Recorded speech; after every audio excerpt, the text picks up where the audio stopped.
குடிச்சிட்டு மேடை ஏறினாக்கா ஃபைன் கிடையாது. அப்படி போட்டாக்கா சீமான் எந்த மேடையிலும் ஏற முடியாது. அப்படி ஒருவேளை அப்படி ஒரு ஃபைன் இருந்துச்சுன்னாக்கா தமிழ்நாடு நிதியை பற்றி, அதாவது நிதி ஆதாரத்திற்காக ஒன்றிய அரசை கையேந்த வேண்டிய அவசியமே இல்லை.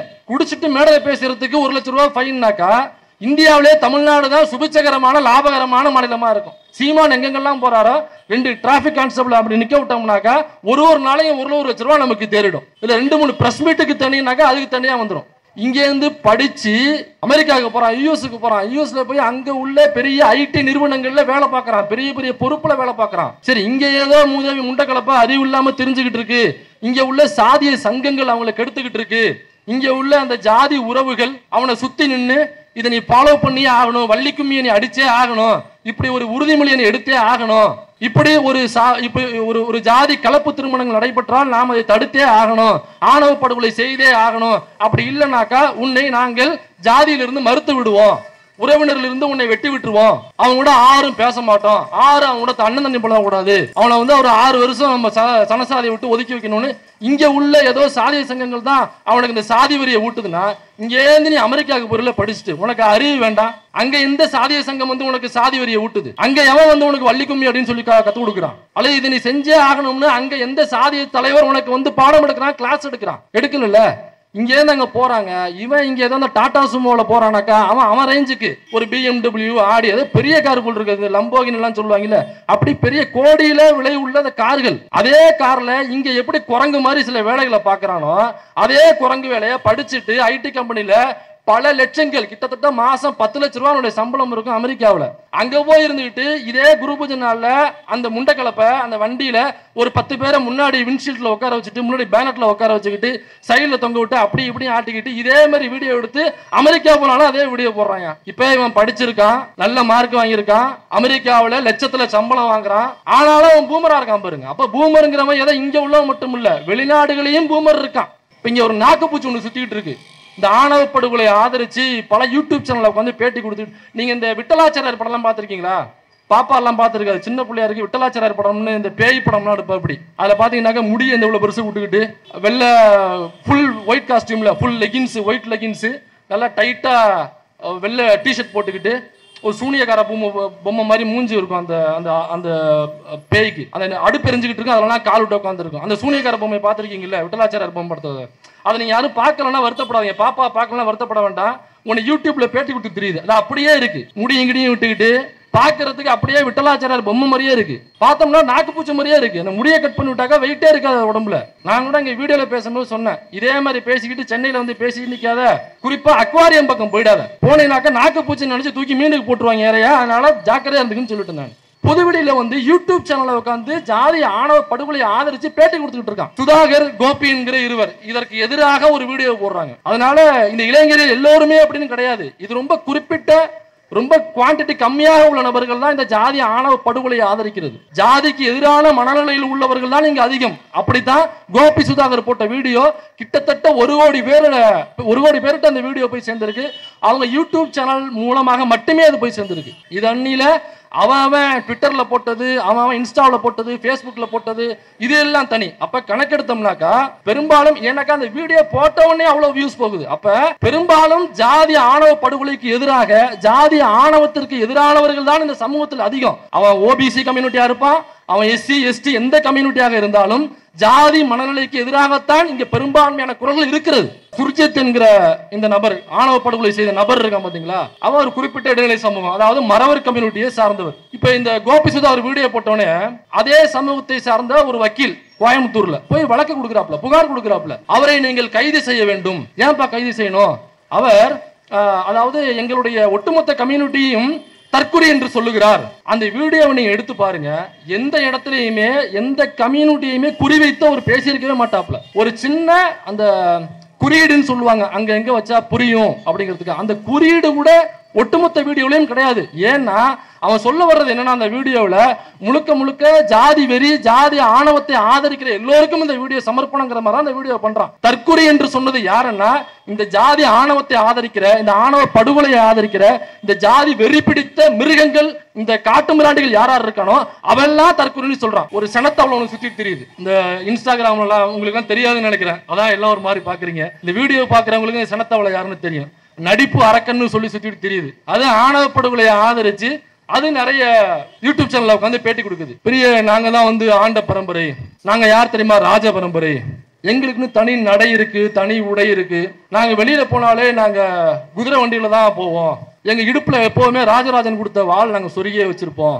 அந்த கிரீடத்தை நாங்க டாய்லெட் போகும்போது தான் கழட்டி வைப்போம், மற்றபடி எங்க தலையில எப்பவுமே கிரீடம் இருக்கும் என்கிற மனநிலையிலேயே ஒருத்தனும், அதாவது இந்த ஜாதி வெறி ஜாதி ஆணவத்தை தூக்கி பிடிக்கிற ஒருத்தனும் அப்படியே தெரிஞ்சுக்கிட்டு இருக்காங்க. ரொம்ப அடிமுட்டாள், எனக்கு தெரிஞ்சு உலகத்திலேயே அடிமுட்டாள்னாக்கா நான் வந்து ஐயா எடப்பாடி பழனிசாமி தான் சொல்லுவேன். தூய்மை பணியாளர்கள் பிரச்சனை 12 நாள் 13 நாளுக்கு மேல போய் உரிமைகளுக்காக குரல் கொடுத்து நம்ம திராவிடர் விடுதலை கழகத்திலிருந்து நேரடியாக போய் TSF மாணவர் அமைப்பிலிருந்து நேரடியாக போய் ஒட்டுமொத்த ஜனநாயக அமைப்புகளும் கூட இருந்து அந்த போராட்டத்திற்கு ஆதரவு தெரிவிச்சு இன்னைய வரைக்கும் அதை பத்தி டிபேட்டுகள் போயிட்டு இருக்கு. நாம் பேசுவது உரிமைகளுக்காக பேசிட்டு இருக்கோம். ஆணவ படுகொலைகளை பிஸியா இருப்பாங்க.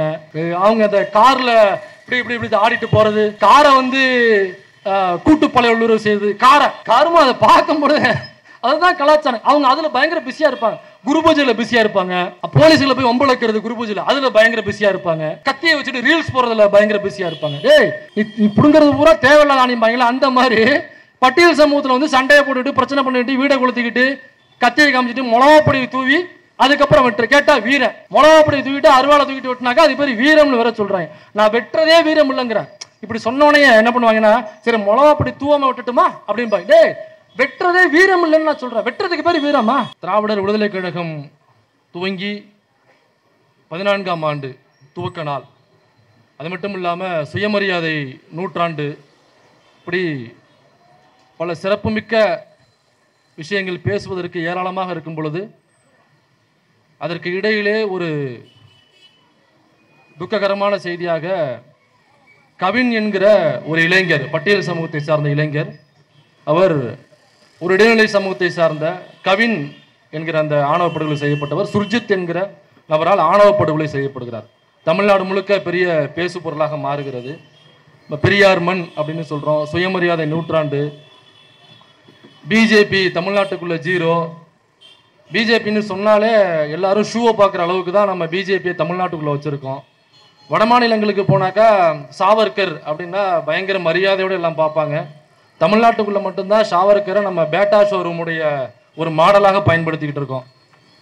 அப்படியாப்பட்ட ஒரு பெரியார் மண்ணில் 2025 ஒரு ஆணவ படுகொலை. ஸோ இதையொட்டி கண்டிப்பாக நிறைய தமிழ்நாட்டு மக்கள்கிட்டே உரையாட வேண்டும், பேச வேண்டும் என்கிற நோக்கத்துடன் இந்த 14ஆம் ஆண்டு துவக்க விழாவுடன் சேர்த்து கவினுடைய ஆணவ படுகொலையை கண்டித்து இப்படியான ஒரு தலைப்பு, அதாவது மனிதம் நமது அடையாளம், ஜாதி நமக்கு அவமானம் என்கிற ஒரு தலைப்பு. நிறைய இந்த 2K கிட்ஸ் இருப்பாங்க, அவங்க எல்லாம் கிண்டல் பண்ணுவாங்க.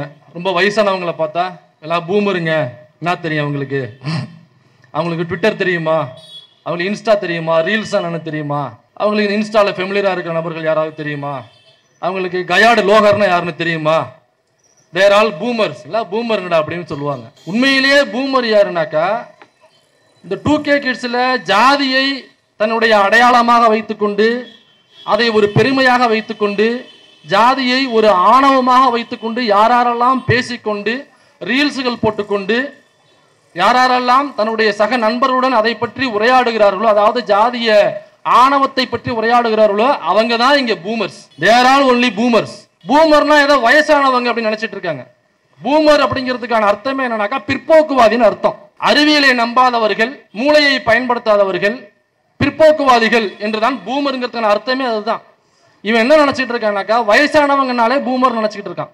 இப்போ மந்திரமா தந்திரமான ஒரு நிகழ்ச்சி பண்ண தோழர் சிற்பிராஜன் அவர்கள், அவருக்கு வயசு என்ன இருக்கும் தெரியல, ஒரு 60க்கு மேல இருக்கும். 62 72 வயசு ஆகுது. இப்போ வயசானதுனால அவரை பூமர்னு சொல்லுவீங்களா? பெரியார் 90 வயசுக்கு மேல 94 வயசு கிட்ட தான் அவருடைய இறப்பு நடக்குது. அப்ப அவர் ரொம்ப வயசா இறந்தாரு, பூமரா இறந்தாருன்னு சொல்லுவீங்களா? புரட்சியாளர் அண்ணல் அம்பேத்கர் வயசானவருப்பா, பூமருப்பா அப்படின்னு சொல்லுவீங்களா? மாமேதை மார்க்ஸ் தாடி வச்சுக்கிட்டு டீ குடிச்சுக்கிட்டு அவர் ஏதாவது பேசிட்டு இருப்பாரு, உழைக்கும் கரங்களை ஒன்று சேருங்கள் அப்படின்னா எம்ஜிஆர் நினைச்சுப்பாங்க. சொன்னது முதல்ல மார்க்ஸ். அப்ப அவரெல்லாம் பூமரா? பூமர் யாருனாக்கா இந்த மாதிரி பழமைவாதமான ஜாதியை தூக்கி கொண்டு எவனெல்லாம் பேசிக்கொண்டு எவனெல்லாம் எழுதி கொண்டு எவனெல்லாம் ரீல்ஸ் போட்டு திரிகிறானோ அவன் தான் இங்க பூமர். இந்த கவினை ஆணவ படுகொலை செஞ்சான் பாத்தீங்களா, சுர்ஜித்ங்கிற ஒரு இளைஞன், ஒரு 2K கிட்ஸ், 23 வயசு தான் ஆகுது அவனுக்கு. 23 வயதே ஆன ஒரு இளைஞர், அவன் பூமர் இல்லையா? அவனுக்கு இன்ஸ்டால அக்கௌண்ட் இருக்கு, அவனுக்கு ட்விட்டர்ல அக்கௌண்ட் இருக்கு, ஃபேஸ்புக் அக்கௌண்ட் இருக்கு, அவனுக்கு யூடியூப் அக்கௌண்ட் இருக்கு, அவனுக்கு எப்படி ரீல்ஸ் போடணும்னு தெரியும், அருவா வச்சுட்டு எப்படி சுத்தணும்னு தெரியும், இது எல்லாமே தெரியுமே உனக்கு. அப்ப அவன் பூமர் இல்லையா? இப்ப பூமர் யாருனாக்கா எவெல்லாம் ஜாதி பெருமையை பேசிக்கொண்டு திரிகிறானோ அவன் தான் இங்க பூமர். தமிழ்நாட்டுக்குள்ள மட்டும் இல்ல, இது இங்கேருந்து அமெரிக்காவுக்கு போறான், டல்லாஸ்கிற நகரத்தில் இருக்கான். ஒரு வீடியோ ஒன்று இதே மாதிரி இப்போ கோயம்புத்தூர்ல ஒரு குரு பூஜைக்கு ஒரு வீடியோ இப்போ வைரலாக இருந்துச்சு பார்த்தீங்களா? அந்த யுவராஜ் அவருடைய ஃபோட்டோவை முன்னாடி கண்ணாடியில் ஒட்டிக்கிட்டு, இப்போ நம்ம சாதாரணமாக டூ வீலரில் போகிறோம், பின்னாடி உட்காந்துருக்கிறவங்க ஹெல்மெட் போடலன்னா கூட மறைச்சு 1000 ரூபா ஃபைன் இந்த காவல்துறை அதிகாரிகள் இருக்காங்க. அதனால வண்டி வச்சிருந்தாலும் 2 ஹெல்மெட் டிஃபால்ட்டாக எல்லாரும் வாங்கிடுறோம். அவ்வளவு கண்ணும் கருத்துமாக நீதி பரிபாலனை நிலைநாட்டக்கூடிய காவல்துறை வண்டி முன்னாடி ஒண்ணுமே தெரியாதுங்க. விண்ட்ஷீல்டில் நீங்க போட்டோ கொண்டு போய் ஒட்டிட்டீங்கன்னாக்கா முன்னாடி யாரு வர்றா யாரு போறான்னு எப்படி தெரியும்? இப்போ அதை ஒட்டுனாக்கா ஒட்டக்கூடாதுன்னு சட்டம் இருக்குல்ல, அதுக்கு ஒரு ஃபைன் இருக்குல்ல. அப்ப அத்தனை பேர் வண்டியில டிராவல் பண்ணாக்கா அதுக்கு ஒரு ஃபைன் இருக்குல்ல. சீட்டு பெல்ட் போடலனாக்கா அதுக்கு ஒரு ஃபைன் இருக்குல்ல. குடிச்சிட்டு வண்டி ஓட்டினாக்கா அவனுக்கு ஒரு ஃபைன் இருக்குல்ல. குடிச்சிட்டு மேடை ஏறினாக்கா ஃபைன் கிடையாது. அப்படி போட்டாக்கா சீமான் எந்த மேடையிலும் ஏற முடியாது. அப்படி ஒருவேளை அப்படி ஒரு ஃபைன் இருந்துச்சுன்னாக்கா தமிழ்நாடு நிதியை பற்றி, அதாவது நிதி ஆதாரத்திற்காக ஒன்றிய அரசை கையேந்த வேண்டிய அவசியமே இல்லை. குடிச்சிட்டு மேடையில் பேசுறதுக்கு 1 லட்சம் ரூபாய் ஃபைன்னாக்கா இந்தியாவிலே தமிழ்நாடு தான் சுபிச்சகரமான லாபகரமான மாநிலமா இருக்கும். சீமான் எங்கெங்கெல்லாம் போறாரோ 2 டிராபிக் கான்ஸ்டபிள் அப்படி நிக்க விட்டோம்னாக்கா ஒரு நாளையும் 1 லட்சம் ரூபாய் நமக்கு தேறிடும். இதுல 2-3 பிரஸ் மீட்டுக்கு தனினாக்கா அதுக்கு தனியா வந்துடும். அப்ப இதுக்கெல்லாம் ஃபைன் போடுற இந்த காவல்துறை அந்த வீடியோ வைரல் ஆகுது, வர்றவனுடைய முகம் தெரியுது, வண்டியினுடைய நம்பர் இருக்கு, எல்லாமே இருந்து இந்த காவல்துறையை வேடிக்கை பார்க்குறது நமக்கு புரியவே இல்லை. இப்ப இங்கதான் இந்த உள்ளூருக்குள்ளதான் அப்படி சுத்திட்டு இருக்கான்னு பார்த்தோம்னாக்கா இங்க இருந்து படிச்சு அமெரிக்காவுக்கு போறான், யூஎஸ்க்கு போறான், யூஎஸ்ல போய் அங்க உள்ள பெரிய ஐடி நிறுவனங்கள்ல வேலை பார்க்கறான், பெரிய பெரிய பொறுப்புல வேலை பார்க்கறான். சரி, இங்க ஏதோ மூதேவி முண்டக்கலப்பா அறிவு இல்லாம தெரிஞ்சுக்கிட்டு இருக்கு, இங்க உள்ள சாதிய சங்கங்கள் அவங்களை கெடுத்துக்கிட்டு இருக்கு, இங்க உள்ள அந்த ஜாதி உறவுகள் அவனை சுத்தி நின்று இதை நீ ஃபாலோ பண்ணியே ஆகணும், வள்ளிக்கும்மியை நீ அடிச்சே ஆகணும், இப்படி ஒரு உறுதிமொழியை நீ எடுத்தே ஆகணும், இப்படி ஒரு ஜாதி கலப்பு திருமணங்கள் நடைபெற்றால் நாம் அதை தடுத்தே ஆகணும், ஆணவ படுகொலை செய்தே ஆகணும், அப்படி இல்லைனாக்கா உன்னை நாங்கள் ஜாதியிலிருந்து மறுத்து விடுவோம், உறவினரிலிருந்து உன்னை வெட்டி விட்டுருவோம், அவங்க கூட ஆறும் பேச மாட்டோம், அவங்க கூட அண்ணன் தண்ணி போடக்கூடாது, அவனை ஒரு 6 வருஷம் நம்ம சனசாதியை விட்டு ஒதுக்கி வைக்கணும்னு இங்க உள்ள ஏதோ சாதிய சங்கங்கள் தான் அவனுக்கு இந்த சாதி வரியை ஊட்டுதுன்னா இங்கேருந்து நீ அமெரிக்காவுக்கு பொருளை படிச்சுட்டு உனக்கு அறிவு வேண்டாம்? அங்க இந்த சாதிய சங்கம் உனக்கு சாதி வரியை ஊட்டுது, அங்க எவன் உனக்கு வள்ளிக்கும்மி அப்படின்னு சொல்லி கத்து கொடுக்குறான், அல்லது இதை நீ செஞ்சே ஆகணும்னு அங்க எந்த சாதிய தலைவர் உனக்கு பாடம் எடுக்கிறான், கிளாஸ் எடுக்கிறான்? எடுக்கல. இங்கேருந்து அங்க போறாங்க, இவன் இங்க ஏதோ டாடா சுமோல போறானாக்கா அவன் ரேஞ்சுக்கு ஒரு BMW ஆடி ஏதோ பெரிய கார் போல் இருக்குது, லம்போகின் எல்லாம் சொல்லுவாங்கல்ல, அப்படி பெரிய கோடியில விலை உள்ள அந்த கார்கள், அதே கார்ல இங்க எப்படி குரங்கு மாதிரி சில வேலைகளை பார்க்கறானோ அதே குரங்கு வேலையை படிச்சுட்டு ஐடி கம்பெனில பல லட்சங்கள், கிட்டத்தட்ட மாசம் 10 லட்சம் ரூபாய் சம்பளம் இருக்கும் அமெரிக்காவில். அங்க போய் இருந்துகிட்டு இதே குரு பூஜை நாள்ல அந்த முண்டக்கலப்பை அந்த வண்டியில ஒரு 10 பேரை முன்னாடி விண்ட்ஷீல்ட்ல உட்கார வச்சுட்டு முன்னாடி பேனட்ல உட்கார வச்சுக்கிட்டு சைட்ல தொங்க விட்டு அப்படி இப்படி ஆட்டிக்கிட்டு இதே மாதிரி வீடியோ எடுத்து அமெரிக்கா போனாலும் அதே வீடியோ போடுறாங்க. இப்ப இவன் படிச்சிருக்கான், நல்ல மார்க் வாங்கியிருக்கான், அமெரிக்காவில் லட்சத்துல சம்பளம் வாங்குறான், ஆனாலும் அவன் பூமரா இருக்கான் பாருங்க. அப்ப பூமருங்கிறவன் ஏதோ இங்க உள்ளவன் மட்டும் இல்ல, வெளிநாடுகளையும் பூமர் இருக்கான். இவன் இங்க இருந்து அங்க போனாலும் இதே பூமர் வேலையை தான் பாக்குறான். இப்ப இங்க ஒரு நாக்குப்பூச்சி ஒன்று சுத்திக்கிட்டு இருக்கு. இந்த ஆணவ படுகொலை ஆதரிச்சு பல யூடியூப் சேனல்ல உட்காந்து பேட்டி கொடுத்துட்டு, நீங்க இந்த விட்டலாச்சாரியார் படம் எல்லாம் பாத்திருக்கீங்களா? பாப்பா எல்லாம் பாத்துருக்காது, சின்ன பிள்ளையா இருக்கு. விட்டலாச்சாரியார் படம்னு இந்த பேய் படம்லாம் எடுப்பா அப்படி. அதுல பாத்தீங்கன்னாக்கா முடி இந்த இவ்வளவு பெருசு விட்டுக்கிட்டு வெள்ள ஃபுல் ஒயிட் காஸ்டியூம்ல ஃபுல் லெகின்ஸ், ஒயிட் லெகின்ஸ், நல்லா டைட்டா வெள்ளை டிஷர்ட் போட்டுக்கிட்டு ஒரு சூனியக்கார பொம்மை மாதிரி மூஞ்சி இருக்கும் அந்த அந்த அந்த பேய்க்கு. அந்த அடுப்பு எரிஞ்சுக்கிட்டு இருக்கும், அதெல்லாம் கால் விட்டு உட்காந்துருக்கும். அந்த சூனியக்கார பொம்மையை பார்த்துருக்கீங்கல்ல, விட்டலாச்சாரியார் பொம்மை படுத்தது. அதை நீங்க யாரும் பார்க்கலன்னா வருத்தப்படாதீங்க, பாப்பா பார்க்கலாம் வருத்தப்பட வேண்டாம். உனக்கு யூடியூப்ல பேட்டி கொடுத்து தெரியுது, அது அப்படியே இருக்கு, முடியும் கிடியும் விட்டுக்கிட்டு பார்க்கறதுக்கு அப்படியே விட்டலாச்சாரியார் பொம்மை மாதிரியே இருக்கு. பார்த்தோம்னா நாக்குப்பூச்சி மாதிரியே இருக்கு. அந்த முடியை கட் பண்ணி விட்டாக்கா வெயிட்டே இருக்காது உடம்புல. நான் கூட இங்கே வீடியோவில் பேசும்போது சொன்னேன், இதே மாதிரி பேசிக்கிட்டு சென்னையில் பேசிக்கிட்டு நிற்காத, குறிப்பாக அக்வாரியம் பக்கம் போயிடாத, போனீங்கன்னாக்கா நாக்குப்பூச்சி நினச்சி தூக்கி மீனுக்கு போட்டுருவாங்க ஏறையா, அதனால ஜாக்கிரதையாக இருந்துக்குன்னு சொல்லிட்டு நான். இல்லை, ஜாதி பெருமை பேசிக்கிற, ஜாதி ஆணவ படுகொலை ஆதரிக்கிற தைரியம் அந்த திமிரு எங்கேருந்து வருது? ஏதோ ஒரு இலைமறை காய்மறையாக இருந்தது போக இன்னைக்கு என்ன பண்றான்னா பொதுவெளியில வந்து யூடியூப் சேனல்ல உட்காந்து ஜாதி ஆணவ படுகொலையை ஆதரிச்சு பேட்டி கொடுத்துக்கிட்டு இருக்கான். இதே பூமர்கள் வாழுகிற இந்த சூழல்ல தான், இந்த சமூகத்துல தான் சுதாகர், கோபி என்கிற இருவர் இதற்கு எதிராக ஒரு வீடியோ போடுறாங்க. அதனால இந்த இளைஞர்கள் எல்லோருமே அப்படின்னு கிடையாது. இது ரொம்ப குறிப்பிட்ட, ரொம்ப குவான்டிட்டி கம்மியாக உள்ள நபர்கள் தான் இந்த ஜாதி ஆணவ படுகொலையை ஆதரிக்கிறது. ஜாதிக்கு எதிரான மனநிலையில் உள்ளவர்கள் தான் இங்க அதிகம். அப்படித்தான் கோபி சுதாகர் போட்ட வீடியோ கிட்டத்தட்ட 1 கோடி பேர்கிட்ட அந்த வீடியோ போய் சேர்ந்திருக்கு. அவங்க யூடியூப் சேனல் மூலமாக மட்டுமே அது போய் சேர்ந்திருக்கு. இது அன்னில அவன் ட்விட்டர்ல போட்டது, அவன் இன்ஸ்டாவில் போட்டது, ஃபேஸ்புக்ல போட்டது, இது எல்லாம் தனி. அப்ப கணக்கெடுத்தோம்னாக்கா பெரும்பாலும் ஏன்னாக்கா அந்த வீடியோ போட்ட உடனே அவ்வளவு வியூஸ் போகுது. அப்ப பெரும்பாலும் ஜாதி ஆணவ படுகொலைக்கு எதிராக, ஜாதி ஆணவத்திற்கு எதிரானவர்கள் தான் இந்த சமூகத்தில் அதிகம். அவன் ஓபிசி கம்யூனிட்டியா இருப்பான், அவன் எஸ்சி எஸ்டி எந்த கம்யூனிட்டியாக இருந்தாலும் ஜாதி மனநிலைக்கு எதிராகத்தான் இங்க பெரும்பான்மையான குரல்கள் இருக்கிறது. ஆனாலும் நம்ம இந்த மேடையை ஏன் போடுறோம்னா, அந்த கம்மியான நம்பர் கூட இங்க இருக்கக்கூடாது, அல்லது அப்படி கம்மியான நம்பர்ல இருக்கானா அவனை ஜனநாயகப்படுத்தணும். இல்ல ஜனநாயகமே படுத்த முடியாது, இந்த நாக்குப்பூச்சி மாதிரி தான் பேசிக்கிட்டு தெரியும்னாக்கா அதை இந்த சமூக விலக்கு பண்ணிடணும். அவனை யாரும் கண்டுக்காதீங்க. இப்படியே ஒரு குறிப்பிட்ட சமூகத்திலிருந்து, ஒரு சாதியிலிருந்து வந்து அந்த ஜாதியினுடைய ரெப்ரசன்டேஷன் நான் தான் சொல்லி பேசுறானாக்கா, குறிப்பிட்ட அந்த ஜாதியில் உள்ள ஜனநாயக சக்திகளாக, ஜாதி எதிர்ப்பு மனநிலை உள்ளவர்களாக, பெரியாரி அம்பேத்கரிய கம்யூனிஸ்ட்வாதிகளாக இருப்பாங்க இல்லைன்னா அந்த ஜாதியில அவங்க போய் அந்த நாக்குப்பூச்சியை பிடிச்சி விராமனுக்கு போடணும். அந்த ஜாதியில உள்ளவங்க தான் முதல்ல வந்து கண்டிக்கணும். இப்ப இந்த சுர்ஜித் என்கிற இந்த நபர், ஆணவ படுகொலை செய்த நபர் இருக்கான் பாத்தீங்களா, அவன் ஒரு குறிப்பிட்ட இடைநிலை சமூகம், அதாவது மறவர் கம்யூனிட்டியை சார்ந்தவர். இப்ப இந்த கோபி சுதா ஒரு வீடியோ போட்டோன்னே அதே சமூகத்தை சார்ந்த ஒரு வக்கீல் கோயம்புத்தூர்ல போய் வழக்கு கொடுக்குறாப்ல, புகார் கொடுக்குறாப்ல, அவரை நீங்கள் கைது செய்ய வேண்டும். ஏன்பா கைது செய்யணும்? அவர் அதாவது எங்களுடைய ஒட்டுமொத்த கம்யூனிட்டியும் தற்குறி என்று சொல்லுகிறார். அந்த வீடியோவை நீங்க எடுத்து பாருங்க. எந்த இடத்துலையுமே எந்த கம்யூனிட்டியுமே குறிவைத்து அவர் பேசியிருக்கவே மாட்டாப்ல. ஒரு சின்ன அந்த குறியீடுன்னு சொல்லுவாங்க, அங்க எங்க வச்சா புரியும் அப்படிங்கிறதுக்கு, அந்த குறியீடு கூட ஒட்டுமொத்த வீடியோலையும் கிடையாது. ஏன்னா அவன் சொல்ல வர்றது என்னன்னா, அந்த வீடியோவில் முழுக்க முழுக்க ஜாதி வெறி, ஜாதி ஆணவத்தை ஆதரிக்கிற எல்லோருக்கும் இந்த வீடியோ சமர்ப்பணங்கிற மாதிரி அந்த வீடியோ பண்றான். ஸோ எந்த இடத்துலையுமே குறிப்பிட்ட ஒரு ஜாதியை எந்த இடத்துலையுமே அவன் குறிப்பில்லை. தற்குறி என்று சொன்னது யாருன்னா, இந்த ஜாதி ஆணவத்தை ஆதரிக்கிற, இந்த ஆணவ படுகொலையை ஆதரிக்கிற, இந்த ஜாதி வெறி பிடித்த மிருகங்கள், இந்த காட்டு மிராண்டிகள் யார் யார் இருக்கானோ அவெல்லாம் தற்குறின்னு சொல்றான். அப்ப நீ என்ன பண்றனாக்கா, வேற எந்த ஜாதியுமே போல, கவனிச்சு பாருங்க. அவரா முன்னாடி வந்து, ஏங்க நீங்க எங்களை தானே சொன்னீங்க, நான் ஒன்னே தற்குறின்னு சொல்லு, எங்களுக்கு தெரியாதா யாரு தற்குறின்னு? இப்ப நீங்க சொல்லுங்க, யாரு எந்த சாதியை அசிங்கப்படுத்தினா? கோபி சுதாகர் அசிங்கப்படுத்தினாரா, அல்லது நீயே வந்து உன்னுடைய சாதியை அசிங்கப்படுத்திக்கிட்டியா? இப்படிதான் டெல்லியில் ஒரு சம்பவம் நடந்துச்சு. அது மோடி இஸ் அ ஃபூல் அப்படின்னு ஒரு போர்டை பிடிச்சிக்கிட்டு பார்லிமெண்ட்டுக்கு முன்னாடி ஒருத்தர் நிற்கிறார். நின்னனையே போலீஸ் போகுது, அவரை கைது பண்ண போறாங்க. ஏன் என்னை கைது பண்றீங்கன்னு அவர் கேட்கிறாரு.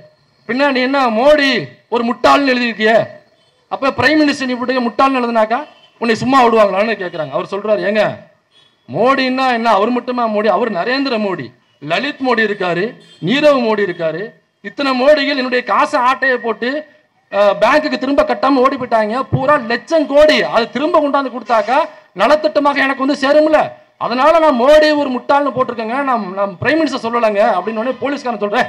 எனக்கு தெரியாதா யார் முட்டாள்னு? எனக்கு தெரியாது, யார அந்த வாக்கிய பாக்குற நீ அப்படின்னு அவரை கைது பண்ணிட்டு போறாங்க. அதே மாதிரி இந்த வீடியோவில் அவர் யாரு தற்குறின்னு சொல்லவே இல்லை. இவரு போய் யாரு தற்குறின்னு எங்களுக்கு தெரியாதா, இவர் போய் புகார் கொடுக்கிறாராம். ஊரே சிரிக்குது. இதுல இவரு வக்கீலா வேற படிச்சிருக்காரு. இப்ப இந்த பூமர்ஸ், இந்த இடைநிலை சமூகத்தை சார்ந்தவர்கள்ல இந்த ஆணவ படுகொலையை ஆதரிக்கிற இந்த நாக்குப்பூச்சி போன்று, அப்புறம் இந்த ஒரு சனத்தவளை ஒன்று சுற்றிட்டு தெரியுது. இந்த இன்ஸ்டாகிராம்லாம் உங்களுக்கு தெரியாதுன்னு நினைக்கிறேன், அதான் எல்லாம் ஒரு மாதிரி பாக்குறீங்க. இந்த வீடியோ பாக்குறவங்களுக்கு இந்த சனத்தவளை யாருன்னு தெரியும், நடிப்பு அரக்கன்னு சொல்லி சுற்றிட்டு தெரியுது. அது ஆணவ படுகொலையை ஆதரிச்சு அது நிறைய யூடியூப் சேனல்ல உட்காந்து பேட்டி கொடுக்குது. அப்ப இந்த இடைநிலை சமூகத்தை சார்ந்தவர்கள்ல சில பேர் இந்த ஆணவ படுகொலையை, இந்த ஜாதி வெறியை ஆதரித்து வருவதனால் இதற்கு எதிராக குறிப்பாக பட்டியல் சமூகத்தை சார்ந்த இளைஞர்கள் அல்லது பட்டியல் சமூகத்தை சார்ந்த மக்கள் என்ன நினைக்கிறாங்கன்னா, அப்ப இந்த இடைநிலை சமூகத்தில் உள்ள எல்லோருமே ஜாதி வெறியர்கள், அல்லது இந்த ஜாதி ஆணவ படுகொலையை ஆதரிக்கக்கூடியவர்கள் என்கிற மனநிலை இருக்கு. அப்படி கிடையவே கிடையாது என்பதற்கான ஒற்றை ஆதாரம் தான் கோபி சுதாகர் போட்ட வீடியோ. ஏன்னா அவங்க 3 பேருமே ஓபிசி கம்யூனிட்டியை சார்ந்தவர்கள். அது மட்டும் இல்ல, அந்த வீடியோவை அதிகமா ஆதரிச்சு கமெண்ட்ல போனீங்கன்னாக்கா நம்ம கமெண்ட்ல எழுத மட்டும்தான் செய்வோம், அதுல பணமும் போடலாம். கமெண்ட்ல போயிட்டு அவங்களுடைய பொருளாதாரத்துக்கு ஏற்ப 100 ரூபாயோ 200 ரூபாயோ, வெளிநாட்டுல இருந்தீங்கன்னா டாலர்ஸ் அல்லது நீங்க வேற ஒரு நாடுகள் இருந்தீங்கன்னா அந்த காசை நீங்க அவங்களுக்கு போட்டு விடலாம், நேரடியாக அவங்க அக்கௌண்ட்டுக்கு போகும். மற்ற எல்லா வீடியோகளுக்கும் அவங்களுக்கு இவ்வளவு அமௌண்ட் வந்தது இல்லை. இந்த வீடியோ போட்டவனையே கமெண்ட் செக்ஷன்ல பூரா பேரும் தன்னால் முடிந்த என்ற எல்லா பணத்தையும் போடுறான். அது டாலர்ஸ்ல இருக்கு, வெள்ளியில இருக்கு, சிங்கப்பூர் டாலர்ல இருக்கு, துபாய் கரன்சில இருக்கு, எல்லா நாடுகளில் இருந்தும் பணம் குமிஞ்சுக்கிட்டு இருக்கு. அப்படின்னா என்ன அர்த்தம்? அப்ப தமிழ்நாட்டில் மட்டுமல்ல, ஒட்டுமொத்த உலகம் முழுக்க உள்ள தமிழர்கள்ல பெரும்பான்மையான மனநிலை என்னன்னாக்கா, இந்த ஜாதி ஆணவ படுகொலைக்கு ஜாதி வெறிக்கு எதிரானவர்களாகத்தான் நாங்கள் இருக்கிறோம். எங்களுடைய ரெப்ரசன்டேஷன் வீடியோ போடுற இந்த வீடியோ எல்லாத்தையும் போய் சேரட்டும், இதே மாதிரி பல வீடியோக்கள் பண்ணு, நான் உனக்கு பொருளாதாரம் தர்றேன் என்று இந்த மக்கள் வாரி வழங்குகிறார்கள். இப்ப இந்த இடைநிலை சமூகங்கள்லாம் இவங்க கிட்ட நம்ம பேச வேண்டியது, உரையாட வேண்டியது நிறைய இருக்கு. பெரிய நாங்க தான் ஆண்ட பரம்பரை, நாங்க யார் தெரியுமா, ராஜ பரம்பரை, எங்களுக்குன்னு தனி நடை இருக்கு, தனி உடை இருக்கு, நாங்க வெளியில போனாலே நாங்க குதிரை வண்டியில தான் போவோம், எங்க இடுப்புல எப்போவுமே ராஜராஜன் கொடுத்த வாள் நாங்க சொருகியே வச்சிருப்போம், அந்த கிரீடத்தை நாங்க டாய்லெட் போகும்போது தான் கழட்டி வைப்போம், மற்றபடி எங்க தலையில எப்பவுமே கிரீடம் இருக்கும் என்கிற மனநிலையிலேயே ஒருத்தனும், அதாவது இந்த ஜாதி வெறி ஜாதி ஆணவத்தை தூக்கி பிடிக்கிற ஒருத்தனும் அப்படியே தெரிஞ்சுக்கிட்டு இருக்காங்க. இப்ப அவங்க கிட்ட நம்ம எதிரியா கொண்டு போய் நிப்பாட்ட முடியாது. ஏன்னா அவங்களுக்கு தெரியல உண்மையான எதிரி என்று அவர்களுக்கு யாருன்னு தெரியல. இப்ப இந்த மேடையில உண்மையான எதிரி என்று அவர்களுக்கு நாம யாருன்னு நம்ம புரிய வைக்க போறோம். பெரிய ஆண்ட ஜாதி அதெல்லாம் பேசுறீங்க, நாங்க தான் பெரிய ஜாதி, பட்டியல் சமூகம் கீழ் சாதி, அதனால அந்த சாதியில உள்ளவங்க எங்க சாதியில பொண்ணெடுக்கிறத நாங்க விரும்பலங்க அப்படித்தானே சொல்றீங்க. ஒரு நிமிஷம் வந்து வர்றேன். இந்த காஞ்சிபுரத்துல ஒரு மடம் இருக்கு, சங்கராச்சாரியார் மடம்னு ஒன்று இருக்கு. அங்க ஒருத்தர் உட்காந்துருப்பா, அப்படி குத்த வச்சுட்டு உட்காந்துருப்பா. அப்படில அவர் கைப்பட எழுதுனது அந்த தெய்வத்தின் குரல்னு ஒரு புத்தகம் எழுதியிருக்கு. அப்படி அந்த புத்தகத்துல நீங்க புத்தகம் வாங்கி படிக்கணுங்கிற அவசியம் இல்லை, ஏன்னா அந்த புத்தகத்தை வாங்க வேண்டிய அவசியம் இல்லை. ஏன்னா நான்லாம் பொதுவா வீட்டு நடுவில் எனக்கு மலம் போகிற பழக்கம் கிடையாது, அது நாங்கள் டாய்லெட்டில் தான் எப்பவுமே போகிறது. அதனால அதை வாங்கி நீங்கள் வீட்டுக்கு நடுவில் வைக்கணுங்கிற அவசியம் கிடையாது. வேணும்னா ஓரமாக நீங்கள் டாய்லெட் போகும்பொழுது அங்கே மொபைல் எடுத்துகிட்டு போகிற பழக்கம் இருந்துச்சுன்னா அதில் அந்த காமக்கோட்டி.orgன்னு அவங்களோட வெப்சைட் இருக்கு, அதில் நீங்கள் பார்க்கலாம். அதில் என்ன எழுதியிருக்காப்புலன்னா, இந்துக்களில் மிக தாழ்ந்த ஜாதியினரே மாமிசம் சாப்பிடுவார்கள். நான் ஆதாரத்தோட தான் வந்திருக்கேன்ப்பா, நான் எதையும் பேசல, அவரு பேசியிருக்காப்புல. எது, ஹிந்து மதத்தில் தாழ்ந்த ஜாதி கூட இல்லை, மிக தாழ்ந்த ஜாதியினர் மட்டும்தான் மாமிசம் சாப்பிடுவார்கள் சொல்றாப்புல. இப்ப நமக்கெல்லாம் தெரியும் இந்த இந்த ஜாதிய மனநிலையில நம்ம வெளில வந்திருப்போம். இப்ப இங்க நிக்கிறவங்க போறவங்க வர்றவங்க இவங்கெல்லாம் எல்லாருமே மாமிசம் சாப்பிடக்கூடியவங்க தான். நம்ம கோழி சாப்பிடுவோம், ஆடு சாப்பிடுவோம், மாட்டுக்கறி சாப்பிடுவோம், பன்னிக்கறி சாப்பிடுவோம். அப்ப எல்லாருமே சிலர் ஒரு கறியை ஒதுக்குவாங்க, ஆனா எல்லாருமே ஏதோ ஒரு மாமிசத்தை நம்ம சாப்பிட்டு தான் இருப்போம். அப்ப நீ என்ன சொல்றனா, நான் இடைநிலை சமூகம், நான் தான் உயர்ந்த சாதி, நான் தான் இங்க ஆண்ட பரம்பரை, ராஜராஜ சோழன் என்னுடைய சாதி, பாண்டிய மன்னன் என்னுடைய சாதி, நான் ஒரு ராஜ பரம்பரை, பிலாங்ஸ் டு ராஜ பரம்பரை அப்படின்னு சொல்ற எல்லாருமே அவங்க பட்டியல் சாதிங்க, அவங்க கீழ் சாதிங்க அப்படின்னு சொல்றீங்கல்ல. இவர் என்ன சொல்றாருன்னா, ஏன் இவர் சொல்றதை நான் எடுத்துட்டு வந்தேன்னா, ஒட்டுமொத்த இந்து மதத்தினுடைய அத்தாரிட்டியே யாருனாக்கா இந்த சங்கராச்சாரியார் தான் ஒட்டுமொத்த இந்து மதத்துக்கான அத்தாரிட்டி என்று சொல்லிக் கொள்கிறார். அப்படித்தானே நம்புறாங்க இந்து மதத்தை நம்புறவங்க எல்லாம். அப்ப இவர் என்ன சொல்றாரோ அதுதான் இந்து மதத்தினுடைய கோட்பாடு. இந்து மதம் சம்பந்தமாக ஏதாவது நீங்க சட்ட திருத்தம் செய்யணும் அல்லது சட்டத்தை இயற்றணும் அப்படின்னா கோர்ட்டே எங்க போய் நிற்கும்னாக்கா, நேரா காஞ்சிபுரத்துல சங்கராச்சாரிய மடத்தை போய் ஒரு ஒப்பீனியன் கேட்டு வந்துட்டு தான் அதுக்கப்புறம் சட்ட திருத்தமோ சட்ட மாற்றமோ இந்து மதத்தை சார்ந்து இயற்றுவார்கள், மாற்றுவார்கள். அப்ப இந்து மதத்தினுடைய அத்தாரிட்டி யாரு? இவர் தான். அப்ப இடைநிலை சமூகமாக நான் ஆண்ட பரம்பரை, நான் பயங்கரமான ராஜ பரம்பரைன்னு சொல்றேன், நீ இந்து மதத்தினுடைய அத்தாரிட்டி கிடையாது. இவரு தான். உங்ககிட்ட என்னைக்காவது கேட்டிருக்காங்களா? என்னைக்காவது இடைநிலை சமூகங்கள்ட்ட, ஒரு வன்னியர்கிட்ட, ஒரு முக்குளத்தோர்கிட்ட, ஒரு கவுண்டர்கிட்ட, அல்லது ஒரு முத்தரையர்கிட்ட, ஒரு கோணார்கிட்ட, ஒரு செட்டியாரு, ஒரு முதலியாரு, இப்படி என்னென்ன சாதிகள் இருக்கோ தங்களை ஆண்ட சாதிகள் என்று சொல்லிக் கொள்கிறீர்களோ, உங்க யாருகிட்டையாவது இந்து மதம் சம்பந்தமான சட்ட திருத்தத்திற்கோ அல்லது சட்டத்தை இயற்றுவதற்கோ உங்ககிட்ட என்னைக்காவது பர்மிஷன் கேட்டிருக்காங்களா? ஒரு ஒப்பீனியன், எப்பா உங்க ஜாதி எல்லாம் ஒண்ணு கூடி ஒரு ஒப்பீனியன் கொடுங்க, இந்து மதத்துல உள்ள சட்டத்துல நாங்க இதை திருத்தம் பண்ண போறோம். என்னைக்காவது ஒரு முறையாவது கேட்டிருக்காங்களா? ஆனா இவர்கிட்ட போய் கேட்பாங்க. ஏன்னா ஒட்டுமொத்த இந்து மதத்தினுடைய அத்தாரிட்டி என்று சொல்லப்படுகிறவர் இவர். அப்ப இவர் என்ன சொல்றாருன்னா, இந்து மதத்துல யாரெல்லாம் மாமிசம், கோழி, ஆடு, மாடு அல்லது பன்னிக்கறி, இந்த கறி எல்லாம் ஏதோ ஒரு கறி சாப்பிட்டா கூட போதும், அவங்க மிக கீழ்ந்த, மிக தாழ்ந்த, மிக கீழ் சாதி. அதாவது கீழ் சாதி கூட கிடையாது, மிக கீழ் சாதின்னு சொல்றாரு. அப்ப இந்த ஆண்ட சாதின்னு சொல்லிக்கிற உங்களுக்கு தான் இவர் பல்லரு, இவர் பறையரு, இவர் சக்கிலியரு, நாங்க நாடாரு, நாங்க வன்னியரு, நாங்க நாடாண்ட முக்குளத்தோர்னு நீ தான் சொல்லிக்கிறே தவிர, இந்து மதம் என்ன சொல்லுதுன்னா, நீ ஆண்ட சாதி ராஜராஜ சோழ பரம்பரை என்று சொல்லிக் கொள்கிற நீயும், ராஜ பரம்பரை என்று சொல்லிக் கொள்கிற நீயும், யார கீழ் சாதி என்று பல்லர் பறையர் சக்கிலியில சொல்லியோ ரெண்டுமே ஒண்ணுதான்டா எனக்குன்னு இவர் சொல்றாரு. ஏன்னா ரெண்டு பேருமே மாமிசம் சாப்பிடுறீங்க, அதனால எனக்கு ரெண்டு பேருமே ஒண்ணுதான்டான்னு சொல்ற. நீ என்ன சொல்றனாக்கா, இல்ல அவன் பன்னிக்கறி சாப்பிடுவான் அதனால கீழ் சாதி நீ சொல்ற, இல்ல அவன் மாட்டுக்கறி சாப்பிடுவான் அதனால கீழ் சாதி நீ சொல்ற. ஆனா இவன் என்ன சொல்றானாக்கா, மாட்டுக்கறியோ பன்னிக்கறியோ கோழிக்கறியோ ஆட்டுக்கறியோ மீனோ எது சாப்பிட்டாலுமே, எதில் ஒன்று சாப்பிட்டாலுமே அவன் மிக கீழ்மையான சாதின்னு சொல்றாப்ல. இப்ப உனக்கு கோபம் வரணுமா வேண்டாமா? இப்ப கோபம் வரணும்லப்பா. இப்ப சுர்ஜித் எதுக்காக கவினை போய் ஆணவ படுகொலை பண்ணானா, அவன் ஒரு கீழ் சாதி, அவன் என் வீட்டு மேல் சாதியான என் வீட்டு பொண்ணை அவன் கல்யாணம் பண்ண பாக்குறான்னு கோபம் வந்துச்சு. இப்ப இவர் என்ன சொல்றாருன்னா, கவினும் சுர்ஜித்தும் ஒண்ணுதான், ரெண்டு பேருமே மிக கீழ்ந்த ஜாதி தான் ஹிந்து மதத்துல அவர் சொல்றாரு. அப்ப ரெண்டு வெவ்வேறு இல்ல, ரெண்டு ஒண்ணு. இதுல நம்ம புரிஞ்சுக்க வேண்டியது என்னன்னாக்கா, இந்த ஷெட்யூல் காஸ்ட்ல உள்ள ஜாதியாக இருக்கட்டும், ஷெட்யூல் ட்ரைப்ஸ்ல உள்ள ஜாதியாக இருக்கட்டும், அல்லது பிசியில் உள்ள ஜாதிகளாக இருக்கட்டும், எம்பிசியில் உள்ள ஜாதிகளாக இருக்கட்டும், நாம் அனைவருமே ஒண்ணுதான். என்ன? சூத்திரர்கள். அவளை பொறுத்த வரைக்கும் நாம் எல்லோருமே சூத்திரர்கள், எல்லோருமே மாமிசம் சாப்பிடுவோம், மாமிசம் சாப்பிட்றதுனால நாம எல்லோருமே கீழ் சாதி கூட இல்ல, மிக கீழ் சாதி என்று இவர் சொல்லுகிறார். அப்ப நாம எல்லாம் என்ன பண்ணுவோம்னாக்கா, ஒண்ணு சேர்ந்துக்கிட்டு இப்ப இந்த ஆண்ட பரம்பரைன்னு பெருமை பேசணும், அந்த நாக்குப்பூச்சியா இருக்கட்டும், இல்ல சினத்தவளையா இருக்கட்டும், அல்லது மற்ற ஜாதியை சார்ந்த இந்த இப்படி தோல்ல கையை வச்சுட்டு நாங்கெல்லாம் அப்படி நெருப்புல இருந்து பிறந்தோம் என்று சொல்லுகிற வகைராகளாக இருக்கட்டும். இப்ப நீங்க அப்படியே வச்சுக்கங்க, சத்திரியர்னே வச்சுக்கங்க, நாடார்னே வச்சுக்கங்க, ராஜராஜ சோழம் பரம்பரைனே வச்சுக்கங்க, பாண்டிய பரம்பரை ஆண்ட பரம்பரைனே வச்சுக்கங்க. ஆனா இவன் உங்களை மிக கீழ் சாதின்னு சொல்றான்ல, அதுலயாவது உனக்கு கொஞ்சமாவது ரோஷம் இருந்ததுன்னா அந்த கோபமாவது உனக்கு வந்திருக்கும்ல குறைஞ்சபட்சம். இதை ரெக்கார்டா வச்சிருக்கான், ஆன்லைன்ல இருக்கு, புக்ல இருக்கு, மீட்டிங் போட்டும் பேசுறான் இத. அப்ப உனக்கு கீழ் சாதியில உள்ள ஒருத்தவன் என் ஜாதியில உள்ள பொண்ணை கல்யாணம் பண்ணிட்டான், அப்படி கல்யாணம் பண்ண முயற்சி பண்றான் என்று உனக்கு தெரிஞ்சதுமே அவனை கொலை பண்ணணுங்கிற அளவுக்கு உனக்கு கோபம் வருதுன்னா, அட்லீஸ்ட் இவரை கண்டிச்சு ஒரு அறிக்கை விடுறதுக்காக உனக்கு கோபம் வந்திருக்கணும்ல. அறிக்கை விடணுமா இல்லையா? நடிகர் விஜய் மாதிரி அறிக்கையாவது விட்டு தொலைணுமா இல்லையா? அவர் இந்த ஆணவ படுகொலைக்கு அறிக்கையும் விடல, அட்லீஸ்ட் அறிக்கை விட்டுட்டு இருந்தாப்புல. இப்ப அட்லீஸ்ட் அறிக்கையும் கிடையாது.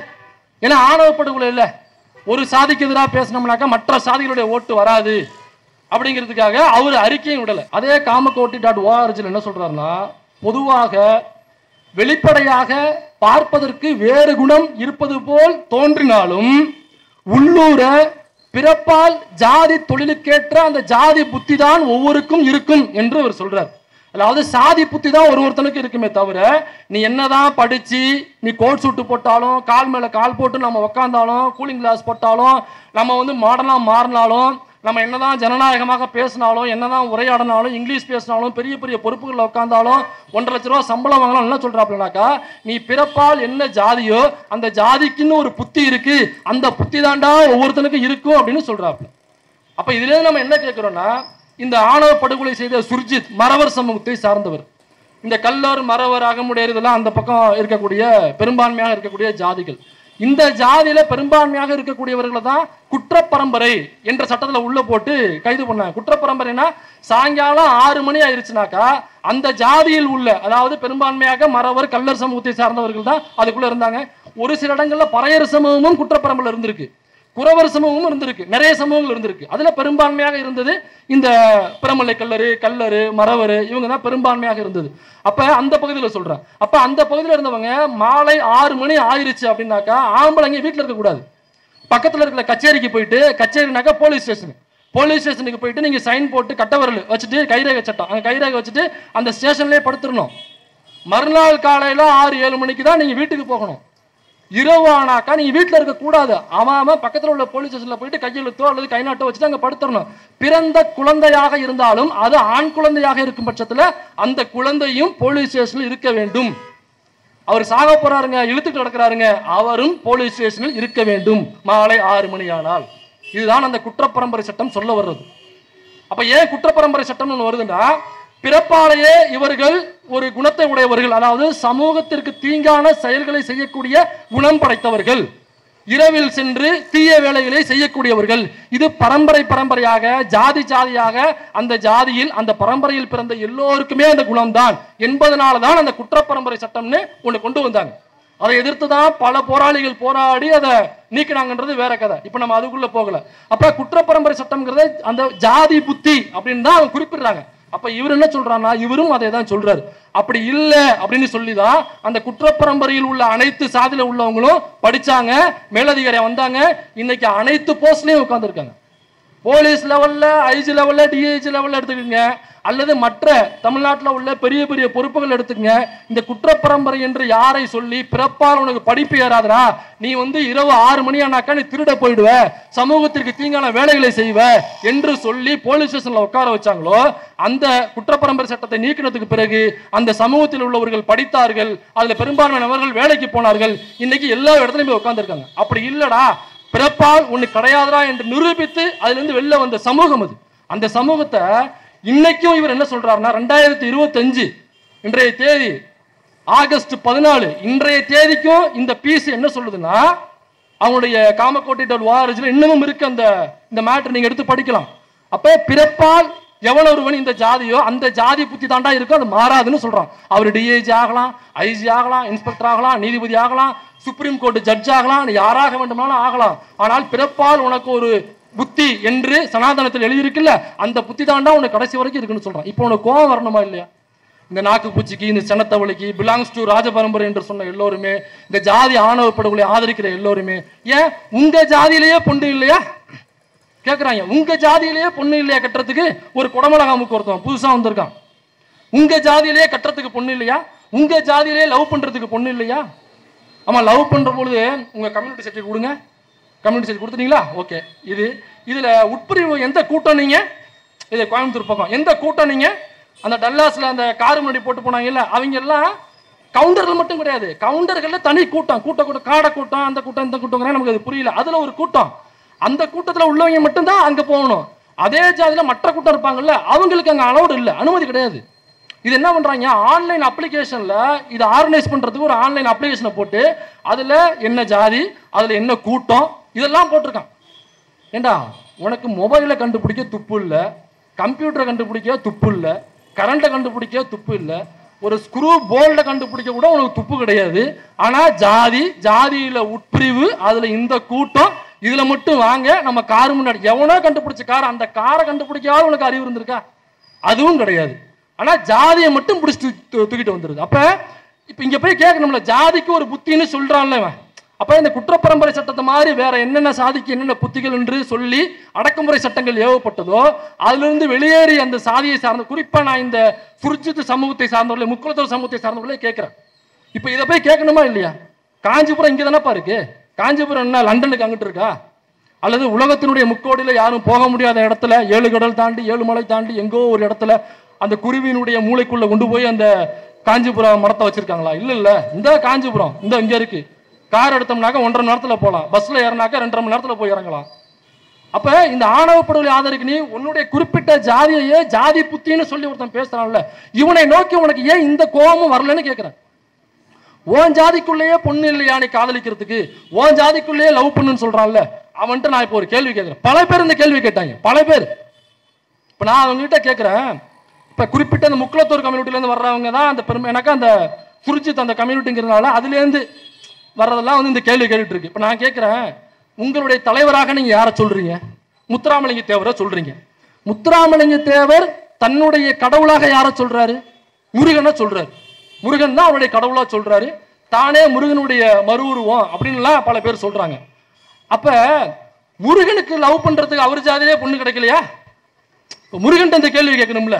எப்பா, உங்களுடைய தலைவர் முத்துராமலிங்க தேவர்னு சொல்ற, அவருடைய தலைவராக அவர் ஒரு கடவுளை வரித்து கொண்டதாக யார சொல்றாருன்னா முருகனை சொல்றாரு. அந்த முருகனே தான் சாதியில லவ் பண்ணாம வேற ஒரு சாதி பொண்ணதானப்பா லவ் பண்ணி கல்யாணம் பண்ணிக்கிட்டாரு. அப்படிதானே பண்ணிக்கிட்டாரு, அல்ல அவரு குலத்திலே கல்யாணம் பண்ணிக்கிட்டாரு. அப்படி இல்ல பல கதைகள் இருக்கு, அது வேறு. ஆனா இந்த லவ் பண்ணி கல்யாணம் பண்ண கதை அப்படிங்கிறதுல அவங்க வேற ஜாதி இவங்க வேற ஜாதி. இப்ப என்ன முருகன் போய் நீங்க கேட்பீங்களா, ஏன் முருகா உங்களுக்கு ஓன் ஜாதியிலேயே லவ் பண்ணி கல்யாணம் பண்ண பொண்ணு கிடைக்கலையா, உனக்கு ஏன் உனக்கு வந்து குறவர் சாதியில அப்படிதான் உனக்கு பொண்ணு கிடைக்குமா? ஏன்னா முருகன் என்ன சாதினே தெரியாது யாருக்கும், முருகன் என்ன சாதினே தெரியாது. அப்ப இதே கேள்வியை கேட்கிறேன், இனிமே ஐயோ முருகன் இப்படி பண்ணிட்டாப்லையா, ஐயோ சோ சேட் ப்ரோ, எனக்கு தெரியாம போச்சு, இனிமே நான் முருகனை வழிபட மாட்டேன். எங்க தலைவர் முத்துராமலிங்கத்தவர் ஏதோ தெரியாம ஒரு முருகனை கடவுள்னு சொல்லிட்டாப்ல. இந்த லவ் மேட்ரு பத்தி எங்க ஐயாவுக்கு தெரிஞ்சிருந்ததுன்னா அவரே முருகனை வந்து டிஸ்கஸ் பண்ணிருப்பாப்ல. இனிமே நாங்க முருகனை நாங்க கடவுளாக ஏற்றுக்கொள்ள மாட்டோம், முருகன் எங்களுக்கு கடவுள் இல்லை, முருகன் ஒரு நாடக காதல் பண்ணவர், அவர் வேற ஒரு ஜாதியில போய் கல்யாணம் பண்ணிட்டாப்ல, இதை எங்களை முக்குளத்தோர் சமூகம் ஏற்றுக்கொள்ளாது, அல்லது எங்களுடைய வன்னியர் சமூகம் ஏற்றுக்கொள்ளாது, அல்லது எங்களுடைய கவுண்டர் சமூகம் ஏற்றுக்கொள்ளாது சொல்லிட்டு அந்த கடவுளை ஏன் வள்ளிக்கும்மி எல்லாம் பாடுறீங்கல்ல, வள்ளிக்கும்மி பாடுறீங்கல்ல, வள்ளிக்கும்மினா என்ன, ஏதோ முருகன் இந்த வள்ளி அதை வச்சுன்னா பாடுறீங்க. அப்ப அவரே நாடக காதல் தானே பண்ணியிருக்காரு, அவர் நாடக காதல். ஏன் எல்லா கடவுளுமே நாடக காதல் குரூப் தானங்க. சிவன் யாரை லவ் பண்ணாரு நீங்க எடுத்து பாருங்க, எல்லா கடவுளுமே. நீங்க திருவிழாடல படம் பார்த்துருப்பீங்க, அந்த ஒரு கடற்கரையில நம்ம சிவாஜி கணேசன் வருவார், ஒரு மாதிரி நடந்துட்டு வருவார், மீனவனாக தன்னை மாற்றிக்கொண்டு அங்க உள்ள பெண்ணை காதலித்து திருமணம் பண்றதுக்கு வருவார். அது நாடக காதல், இதான நாடக காதல். அப்ப கடவுளே நாடக கதை இப்ப பண்ணிருக்கு. நான் கடவுளை கும்பிடுறேன், சிவனை கும்பிடுறேன், முருகனை கும்பிடுறேன் அப்படின்னா அவங்களுமே அதே மாதிரி வேற ஒரு சமூகத்துல பிறந்த பெண்ணை தானே கல்யாணம் பண்ணிருக்காங்க. அப்ப அந்த கடவுளை நீ ஏத்துக்கிற, இப்ப காதலை மட்டும் ஏத்துக்க மாட்டியா? இதுல என்ன சூட்சமம்னா ஒண்ணும் இல்ல. இப்ப ஒரு பெண்ணினுடைய அன்பை பெறுவது அப்படிங்கிறது, நீ உங்ககிட்ட அன்பு இருந்தாதான் நீ பெற முடியும். அப்ப அன்பை கொடுக்குறோம், அந்த பெண்ணு பழகுறோம், அந்த பெண்ணுக்கு எனக்கு பிடிக்குது, எனக்கு அந்த பெண்ணை பிடிக்குது, காதலிக்கிறோம். இவங்களுக்கு என்னன்னாக்கா காதலிப்பதற்கு துப்பு இல்லை. இந்த முகரக்கட்டைகளை எந்த பொண்ணுகளுக்கும் பிடிக்கல, அதுதான் உண்மை. ஏங்க யோசிச்சு பாருங்க, இந்த ஆனா விட்டலாச்சார படத்துல வர்றது மாதிரி முகரக்கட்டையை வச்சுக்கிட்டு இந்த முடியதான் வெட்டி தொலைஞ்சா என்ன, அது நல்லா இருந்தாலும் பரவாயில்லைங்க. பல பேர் முடி வச்சிருக்காங்க, நம்ம பாடி ஷேமிங்காக நான் சொல்ல வரல, இயல்பா நம்மளா யோசிச்சு பார்ப்போம்ல. யோசிச்சு பாருங்க, அந்த சினத்தவளை சுத்திக்கிட்டு இருக்கு ஒண்ணு, அதெல்லாம் எப்படி கல்யாணம் ஆகுன்னு தெரியல. இப்ப இந்த முகரக்கட்டைகளுக்கு இதுக்கெல்லாம் பொண்ணே கிடைக்காது. இவங்கெல்லாம் எந்த பொண்ணு காதலிக்கும்? அப்ப தனக்கு காதலிப்பதற்கு பெண் கிடைக்கவில்லை என்பதற்காக இந்த ஜாதியை லைட்டா சேர்த்துக்கிறது. அப்ப எனக்கு கிடைக்காது, இங்க எவனும் கிடைக்க கூடாது. எவனுக்காவது கிடைச்சதுனாக்கா ஜாதியை வச்சு அதை நான் தடை போடுவேன், அதற்கு நான் எதிராக பேசுவேன்.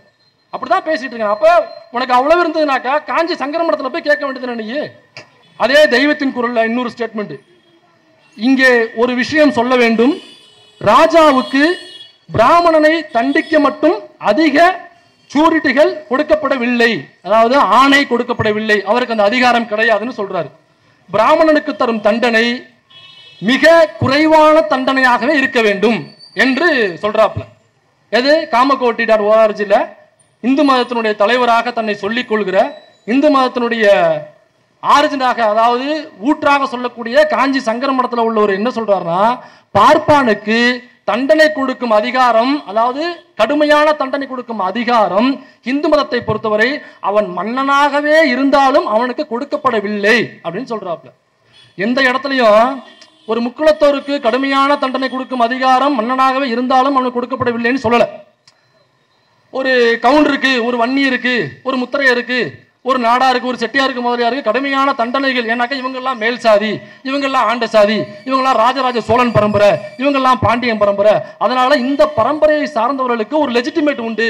அதனால் இவர்கள் எந்த தவறை செய்தாலும், எந்த கொடிய தவறை செய்தாலும் அவர்களுக்கு கடுமையான தண்டனை கொடுக்கக்கூடிய அதிகாரம் இந்த நீதிமன்றங்களுக்கு கிடையாது. இந்த மன்னராகவே இருந்தாலும் அவர்களுக்கு கிடையாது. எந்த இடத்துல எழுதலைங்க, நானும் தேடி புரட்டி பார்த்துட்டேன். பாப்பானுக்கு கடுமையான தண்டனை மன்னனாகவே இருந்தாலும் கொடுக்க கூடாதுன்னு எழுதி வச்சிருக்காப்ல. அப்ப உன்னை என்ன சொல்ல வரான்னு நீயே பாத்துக்கு. அப்ப நீதான் அவன் பட்டியல் சமூகம்னு பிரிச்சு பாக்குறே தவிர, அவன் ஓபிசி பட்டியல் சமூகம் ரெண்டுமே எனக்கு ஒண்ணுதான்டா, பாப்பான் தான்டா இங்க உயர்ந்தவன், அவன் தான் தலையில் பிறந்தவன் அப்படின்னு சொல்றான். நான் ஏற்கனவே ஒரு இடத்துல பேசும்போது கேட்டேன், தலையில் பிறந்தவன் சொல்லுவாங்கல்ல, தலையில் பிறந்தவன்னா தலையில என்ன இருக்கும்? முடி இருக்கும். நான் தலையில பிறந்தேன், மசுருக்கு பிறந்தேன் நீ இல்லைக்கா? நான் மசுருக்கு பிறந்தேன். நான் ஒன்றும் தவறா சொல்லுங்க, ஏன்னா காவல்துறை எல்லாம் பார்த்துக்கிட்டு இருக்காங்க. மயிறு என்பது அழகான தூய தமிழ் வார்த்தை. நம்முடைய தமிழ் பண்டிட் வர வந்திருக்காரு ஐயா, தோழர் தமிழ் காமராசர் வந்திருக்காரு. தோழர் என்ன மயிருன்னு இலக்கியங்கள் இருக்குல்ல, ஏன்னா காவல்துறை வரை குறிப்பிடுத்திட்டு இருக்காங்க. அதனாலதான் அது எந்த பேஜ்ல இருக்குன்னு சொல்லிடுங்க, நான் அப்படியே போற போக்குள்ள சொல்லிடுறேன். மயிறு என்பது சுத்தமான தூய தமிழ் வார்த்தை. அப்ப தலையிலேருந்து பிறந்தவனா என்ன மசுருக்கு பிறந்தியான்னு கேட்கிறேன். நான்லாம் எங்க அப்பனா தால தான் பிறந்தேன். நீ மசுருக்கு பிறந்தியா என்னங்கிறது நீ தான் சொல்ற தலையிலேருந்து பிறந்தவன். அறிவியலை படிச்சவன், அறிவியல்லாம் படிக்க தேவையில்லைங்க. சாதாரணமான ரொம்ப அடிமுட்டாள், எனக்கு தெரிஞ்சு உலகத்திலேயே அடிமுட்டாள்னாக்கா நான் வந்து ஐயா எடப்பாடி பழனிசாமி தான் சொல்லுவேன். உலகத்திலேயே ஒரு அடிமுட்டாள் எனக்கு அவரை தெரிஞ்சு. ஏன்னா இந்த கம்பராமாயணத்தை எழுதியவர் யாருன்னு 1வது படிக்கிற பிள்ளைக்கு இந்த பாடம் இருந்து ஒரு ஒன்வேர்டு கொஸ்டின் வந்துச்சுனாக்கா மிக எளிமையான கேள்வி இதுதான். கம்பராமாயணத்தை இயற்றியவர் டேஷ் என கேள்வியிலே பதில் இருக்கு. கம்பர் இயற்றிய ராமாயணம் கம்பராமாயணம். கம்பராமாயணத்தை இயற்றியவர் முதல்ல கேள்வியில் உள்ள அந்த அப்படியே கம்பருங்கிறத எடுத்து அங்க டேஷ்ல ஃபில் பண்ணோம்னாக்கா 1 மார்க். நீ மனப்பாடம் பண்ண வேண்டிய அவசியம் இல்லை. இதற்கு தனியாக உனக்கு அறிவு இருக்குன்ற அவசியம் கூட இல்லை. நீ முட்டாள அடிமுட்டாளாக கூட இருக்கலாம். இந்த கேள்விக்கெல்லாம் 1 மார்க் வாங்கிடுவான். அப்படி கொடுத்தாலுமே எங்க ஐயா என்ன சொல்றாருனாக்கா அது என்ன சேக்கிலாருங்கிறாரு எங்க ஐயா. அப்ப நீங்க சொல்லுங்க, சேக்கிலாருக்கும் கம்பராமாயணத்துக்கும் ஏதாவது சம்பந்தம் இருக்கா? துளி அளவாவது சம்பந்தம் இருக்கா? 1வது படிக்கிற புள்ள கூட தவறு செய்யாத ஒரு கேள்வியை எங்க ஐயா சேக்கிலார்னு ஒரு பிட்ட போட்டாரு பாருங்க. அப்ப அந்த அளவு அவர்கிட்ட கேட்டா கூட ஈஸியாக அதுக்கு பதில் அளிச்சிருவாப்புல. அப்ப நம்ம என்ன சொல்றாங்க, இப்ப இதுல எங்கேயுமே எழுதல, எந்த இடத்துலையுமே ஒரு ஆண்ட சாதிக்கு குறைஞ்ச தண்டனை கொடுங்க எழுதல. பாப்பானுக்கு குறைந்த தண்டனை கொடுங்கள் என்று அதான் எழுதியிருக்காரு. ஏதோ இதுல மட்டும்தான் எழுதியிருக்கு அப்படிங்கிறது இல்லை. ஏதோ தெய்வத்தின் குரல் புத்தகத்தில் அவர் எழுதியிருந்தா நடைமுறைப்படுத்திடுவாங்களா? சட்டத்தில் அப்படி கிடையாதுங்க. சட்டம்னா என்ன தெரியுமா உங்களுக்கு? விளையாடுறீங்களா நீங்க? சட்டத்துக்கு முன்னாடி அனைவரும் சமம்ங்க அப்படின்லாம் நம்ம சொல்லுவோம் இல்லையா? சட்டம் எல்லோருக்கும் சமம் என்று தான் சொல்றது. ஆனால் நடைமுறையில் அவ்வாறு சாத்தியப்பட்டிருக்கா என்பதை நாம் பார்க்க வேண்டும். இதுக்கு சில சாட்சியங்கள் நம்ம கிட்ட இருக்கு. சமீபத்தில் இப்ப நீதிமன்றங்கள் ஏதோ 1800 அல்லது 1795 அதெல்லாம் இல்லை. இப்ப 2 வருஷம் 1 வருஷத்துக்குள்ள வந்த தீர்ப்புகளை நான் இப்ப உங்களுக்கு வாசிச்சு காமிக்கிறேன். காமிக ஆகம கோவில்களில் ஆதி சைவர் சிவாச்சாரியார் குருக்கள் சாதியினருக்கே அர்ச்சகர் ஆகும் உரிமை உள்ளது. இந்த நம்ம தோழர் வந்திருக்காரு, அவருக்கு எனக்கா இது தொடர்ந்து அவர் ஃபாலோ பண்றாரு. அவர் தான் அந்த அர்ச்சகர், அரசு அர்ச்சகர் பயிற்சி பெற்றவங்களுக்கான தலைவர். அவர் அந்த அமைப்பினுடைய தலைவர் வந்திருக்காரு, அவருக்கு இதை பத்தி தெரியும். அப்ப அந்த ஆகம கோவில்கள்ல அர்ச்சகராகும் உரிமை சிவாச்சாரியர்கள் குருக்கள்கள் ஆதிசேவர் அவங்க மட்டும் தான் உண்டுனாக்கா ரொம்ப குழப்பிக்காதீங்க. சுத்தி சுத்தி என்ன சொல்ல வர்றாருனாக்கா பாப்பா மட்டும்தான் அங்க ஆக முடியும்னு சொல்ல வர்றாரு. அவர் தான் சுத்தி சுத்தி சொல்றாப்புல, விக்ஸ தான் சுத்தி சுத்தி எழுதியிருக்காப்புல. இப்ப பாப்பா மட்டும்தான் கோவில்ல குருக்களாக ஆக முடியும். அப்ப இது சாதியின் அடிப்படையில் சொல்லப்படுகிற தீர்ப்புகள் இல்லையா? நம்ம உள்நோக்கம் கற்பிக்கல, இந்த தீர்ப்பை நான் விமர்சிக்கிறேன். அப்ப சாதியின் அடிப்படையில் தானே அது வருது இல்லையா? இப்ப ஆண்ட சாதின்னு சொல்றீங்க, அதே ஆண்ட சாதியில், அதே முக்குலத்தர் கம்யூனிட்டியில், அதே கவுண்டர் கம்யூனிட்டியில், அதே வன்னியர் கம்யூனிட்டியில் அர்ச்சகர் ஆகுவதற்கான அனைத்து தகுதிகளையும் பாடங்களையும் சமஸ்கிருத ஸ்லோகங்களையும் படிச்சு தேர்ச்சி பெற்றவர்கள் அத்தனை பேர் இருக்காங்க. அவருக்கு தெரியும், அத்தனை பேர் இருக்காங்க. நீங்க என்னதான் கடவுளை பற்றி படித்திருந்தாலும், புராண இதிகாசங்கள் குறித்து படித்திருந்தாலும், அல்லது சமஸ்கிருத ஸ்லோகங்களை பார்ப்பனர்களை விட நீங்கள் நன்கு அறிந்து அதை நீங்கள் சொல்லக்கூடிய தகுதி பெற்றிருந்தாலும், பிறப்பால் நீங்கள் பார்ப்பனர் இல்லை என்கிற காரணத்தினால் நீங்கள் கோவிலுக்குள் அர்ச்சகராக முடியாது என்று தீர்ப்பு சொல்லுதுப்பா. இந்த தீர்ப்பு கொடுத்தது யார் தெரியுமா? யாரா இருக்கும்? நீங்களே, நான் சொல்லலை, நீங்களே சொல்லுங்க. நீங்க சிரிக்கிறதுல யாரா இருக்கும்? அதான் இது வந்து கம்பராமாயணத்தை எழுதியவர் யாருன்னு டேஷ் போடுவாங்க. அந்த மாதிரி ஒரு சிறப்பான எளிமையான கொஸ்டின் இது. இந்த தீர்ப்பை யார் கொடுத்திருப்பா? மரியாதைக்குரிய மாண்புமிகு ஐயா ஜி.ஆர். சுவாமிநாதன் அவர்கள் கொடுத்த தீர்ப்பு. அப்புறம் ஏதாவது விமர்சிச்சோம்னாக்கா ஐயா குத்துது கூட அவர் வேற சூமோட்டோ வழக்கெல்லாம் போட்டு நம்ம எழுத்துட்டு நிற்பாரு. சரிங்களா? இப்ப இந்த தீர்ப்பை நம்ம விமர்சிக்கிறோம், அவ்வளவுதான். இதை விட இன்னொரு ஒரு சிறப்பான ஒரு ஸ்பெஷல் ஐட்டம் இருக்கு, அதை வீசட்டுமா? சாதி அடிப்படையில் சலுகைகள் வழங்குவதே மக்களிடையே சாதி வெறியை தூண்டுகிறது. இந்த சாதி அடிப்படையில் வழங்குகிற சலுகைகள் இருக்குல்ல, அதுதான் சாதி வெறி நிலைத்திருக்க காரணம். அடுத்த தீர்ப்பு, அதாவது என்ன சொல்ல வராங்கனாக்கா, ரிசர்வேஷன் கொடுக்குறாங்க இல்லையா, ஜாதி அடிப்படையில் ரிசர்வேஷன் கொடுக்குறாங்கல்ல, அந்த ரிசர்வேஷன் இருக்கிறதுனால தான், அந்த ரிசர்வேஷன் கொடுக்கப்படுவதனால தான், அந்த ரிசர்வேஷனை அனுபவித்து இந்த காவல்துறை அதிகாரிகளாக வந்து நிற்பதனால தான் இங்க ஜாதி வெறி தாண்டவம் ஆடுது. யார் சொல்றா? கான்ஸ்டிடியூஷனை படித்ததாக, கான்ஸ்டிடியூஷன் மீது உறுதிமொழி எடுத்ததாக சொல்லிக் கொள்கிற நீதிபதி அவர்கள் சொல்றாங்க. மாண்புமிகு மரியாதைக்குரிய நீதிபதி, உச்ச நீதிமன்ற நீதிபதி சொல்றாங்க. சென்னை ஹைகோர்ட்ல உள்ள நீதிபதிங்க. இவங்க யாரா இருக்கும்? நம்ம ஐயா இல்ல, நம்ம ஐயா இல்ல, இவங்க யாரா இருக்கும்? ரொம்ப சிம்பிளா ஒண்ணும் இல்ல. இந்த டிபேட் பார்க்குற பழக்கம் இருந்துச்சுனாக்கா ஒரு ஒரு அதான் நம்ம ரொம்ப மெண்டல் மாதிரி கத்துட்டா இருப்போம். நம்ம ஐயா பிடிஆர் தான் கரெக்டாக சொன்னார் ஒரு தடவை. அவன் பேரை சொல்லியா அவர் மெண்டல், அவனை பற்றி ஏன் கேட்குறீங்க அப்படின்னாரு. போகிற போக்கில் லெஃப்ட் ஹேண்டில் ஒரு உதய விட்டு போனாப்புல. இந்த சுமன் சி ராமன் ஒரு பீஸ் ஒன்று சுற்றிட்டு இருக்கோம். அது கேட்டாக்க டாக்டர்னு சொல்லுவோம், டாக்டருக்கு படிச்சிருக்கோம் அது. ஆனால் பாருங்க, இப்போ டாக்டருக்கு படிச்சிருக்குன்னா நான் டிபேட்டில் போய் உட்காரன்னா மருத்துவ நிபுணர் அல்லது மருத்துவர், மருத்துவம் சார்ந்த டிபேட்டுகள், மருத்துவம் சார்ந்த நிகழ்ச்சிகளை நான் போய் உட்காருவேன். இவன் அந்த நிகழ்ச்சிக்கு மட்டும் போகவே மாட்டாங்க. அந்த நிகழ்ச்சிக்கு மட்டும் நான் எங்கேயுமே பார்த்ததில்லை.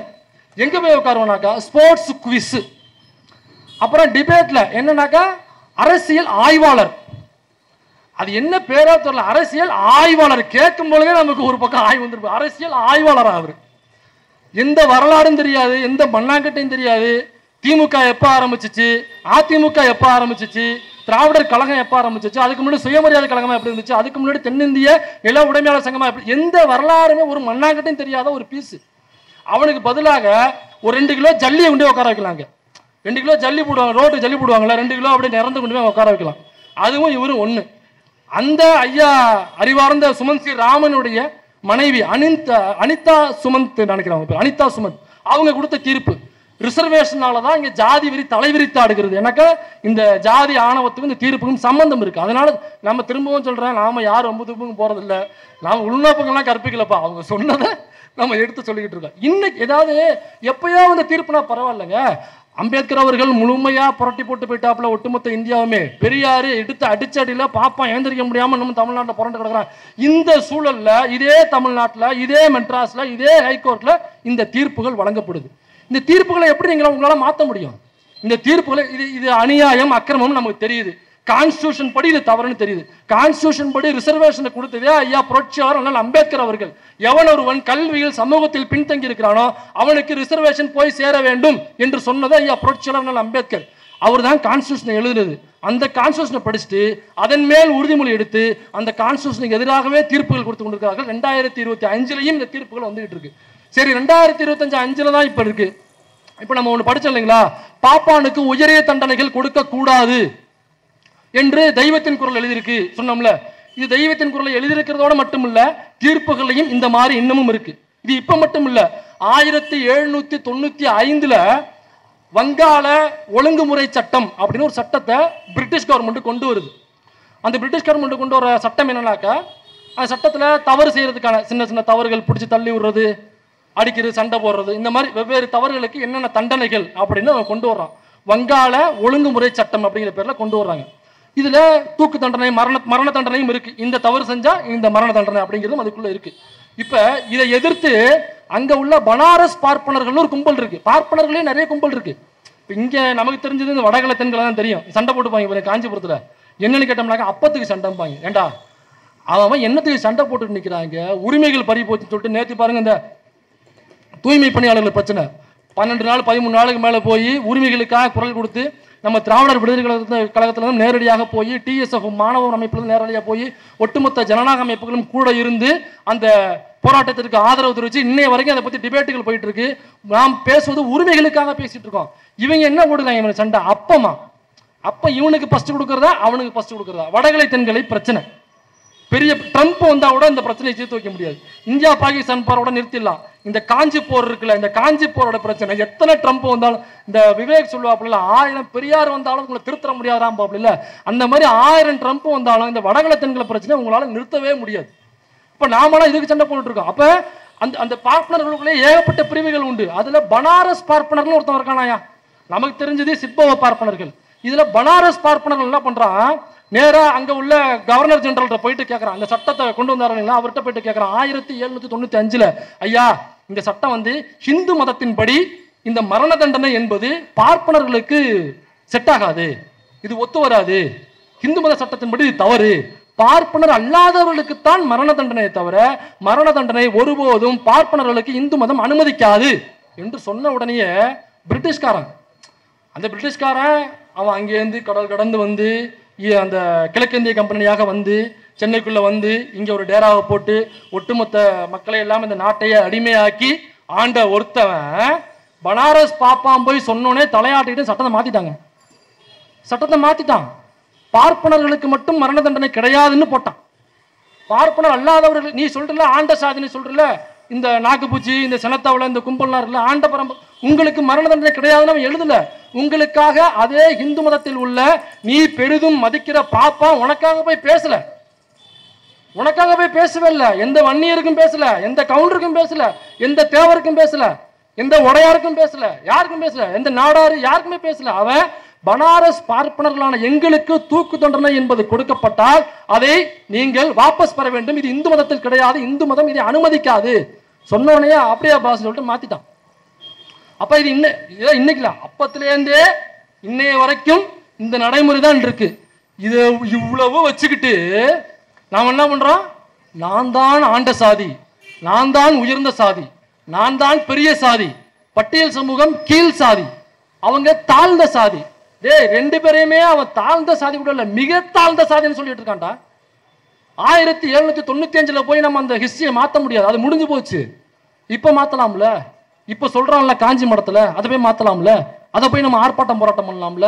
நீ தான் சாதிய கூட்டம் பெருசா வச்சிருக்கில்ல, நீ தான் பயங்கரமான வீரராச்ச, சூராதி சூரராச்ச, எல்லாரும் வாங்க நாங்களும் வர்றோம், போய் காஞ்சி மடம் வாசல்ல உட்காந்து ஆர்ப்பாட்டம் போராட்டம் பண்ணுவோம், காஞ்சி மக்கள் மன்றம் இருக்காங்க அவங்களையும் கூப்பிட்டுப்போம்.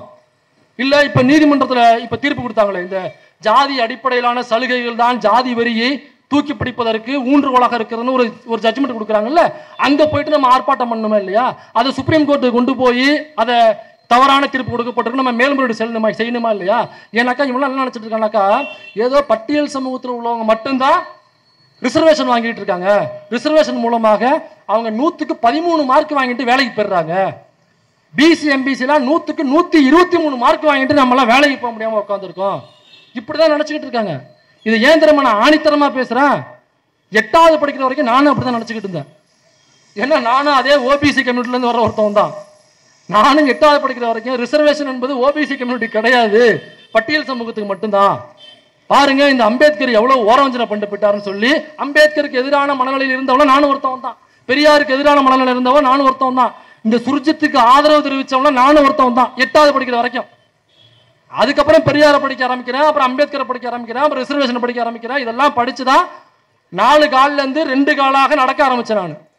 அதுக்கப்புறம் தான் தெரிஞ்சுக்கிட்டேன், ஓ மரத்துலலாம் தாவக்கூடாது, அது வேறன்னு சொல்லுவாங்க, நம்ம 2 காலில் நடக்கணும், தரையில் நடக்கணும், நிமிர்ந்து நடக்கணும், நாகரிகமாக பார்க்கணும், பேசணும், உடையெல்லாம் அணியணும் அப்படிங்கிறது எனக்கு அதுக்கப்புறம் தான் தெரியும். இப்போ இன்னமும் தெரியாத, பார்க்கறதுக்கு வேணா 40 வயசு 50 வயசு மாதிரி இருக்கலாம் இவங்கெல்லாம் பேசுறவங்க. நான் 8வது படிக்கும் போது எனக்கு 13 வயசு, அதே 13 வயசுல தான் இன்னமும் இருக்காங்க. தயவு செய்து 40 வயசுக்கு வாங்கன்னு நான் சொல்றேன். எனக்கு வயசு 38க்காக வந்து தொலைன்னு நான் சொல்றேன். நானே என்ன டிராவல் பண்ண வேண்டியது அதிக தூரம் இருக்கு. நீ 53 வயசுலயும் என் 13 வயசுல இருந்தேனாக்கா உன்னெல்லாம் நான் எப்படி கொண்டு போய் கரை சேர்க்கறதுன்னு நான் கேட்கறேன். இப்போ ரிசர்வேஷனை பத்தி என்னத்தை நான் புரிய வைக்கிறது? அப்ப அவன் அப்படி நினைச்சுக்கிட்டு இருக்கான், ரிசர்வேஷன் தனக்கு கிடையாதுன்னு நினைச்சுக்கிட்டு இருக்கான். இருக்கிற ரிசர்வேஷன்ல தமிழ்நாட்டுல 69% ரிசர்வேஷன், தமிழ்நாட்டில் தான் அதிகம், 69% ரிசர்வேஷன் மொத்தம். அதுல 18% தான் பட்டியல் சமூகம் அனுமதிக்கிறது. 1 பழங்குடியினருக்கு எஸ்டி. அப்ப பட்டியல் சமூகம் அனுமதிப்பது 18% தான். பாக்கி 50% யார் அனுபவிக்கிறா? லம்பா லாட்டரி சீட்டு மாதிரி தூக்கிட்டு போறது யாரு? 50%. நீ சொல்ற ஆண்ட பரம்பரை என்று சொல்ற ஒவ்வொருத்தருக்கும் தான் இந்த 50% ரிசர்வேஷன். இந்த 50% ரிசர்வேஷன்ல படிச்சுதான் மற்ற இடைநிலை சமூகத்தில் உள்ள பிசி எம்பிசி கம்யூனிட்டியில் ஒருத்தரும் படிச்சு அவங்க டாக்டர் ஆகிறதோ, இன்ஜினியர் ஆகிறதோ, போலீஸ் ஆகிறதோ, அதிகாரி ஆகிறதோ, உயர் அதிகாரி ஆகிறதோ எதுவாக இருந்தாலும் இந்த 50% ரிசர்வேஷன்ல படிச்சுதான் நாம் ஒவ்வொருவரும் கல்லூரிக்குள்ளே போறோம். ஸ்கூல் முடிச்சுட்டு கல்லூரி போறதுக்கு ரிசர்வேஷன் உண்டு, கோட்டா உண்டு. அப்ப அந்த ரிசர்வேஷன்ல பெரும்பாலும் அனுபவிப்பது பிசி எம்பிசி கம்யூனிட்டி உள்ள நாம் தானே தவிர ஷெட்யூல் காஸ்ட்ல உள்ள பட்டியல் சமூகத்தவர் கிடையாது. அவங்களுக்கு வரும் 18% தான். அப்ப இந்த ரிசர்வேஷன் உனக்கு உண்டு இல்ல, இந்த ரிசர்வேஷன் சரியா ஃபாலோ செய்யப்படுதான்னு நீ பார்க்கணும்.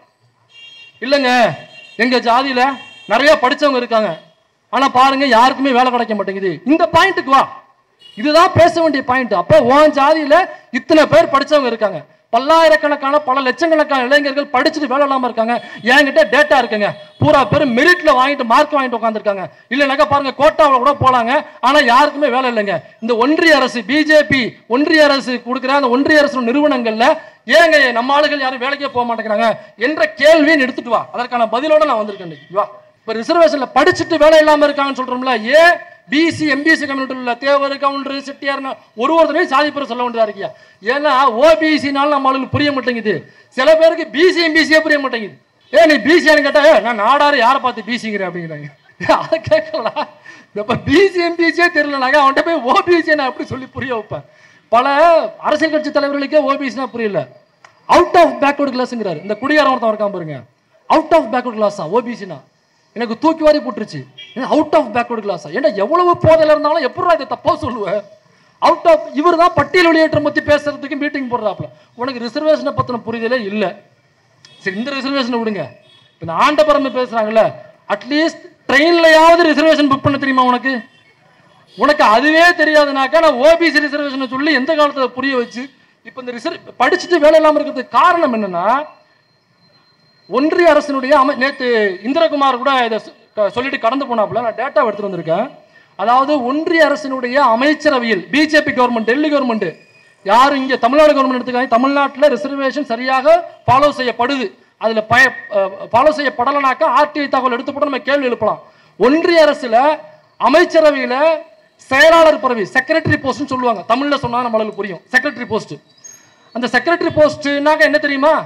சும்மா ஏதோ செக்ரட்டரினாக்க ஒரு பிஎம் அப்படி கிடையாது. ஒன்றிய அரசினுடைய செக்ரட்டரி போஸ்ட் என்பது அந்த அந்த இந்தியாங்கிற கவர்மெண்ட் இருக்குல்ல, இந்த என்ஜின், அந்த இந்தியாங்கிற கவர்மெண்ட்டுக்குள்ள என்னென்னலாம் நடக்குது, என்னென்னலாம் நடக்கக்கூடாது, என்னென்னலாம் நடக்க வேண்டும் என்பது பிரைம் மினிஸ்டருக்கு கூட தெரியாது. அங்கே உள்ள அமைச்சர்களுக்கு கூட தெரியாது. அங்கே உள்ள எம்பிகளுக்கு கூட தெரியாது. நம்ம எம்பிகளுக்கு தவிர சொல்கிறேன்.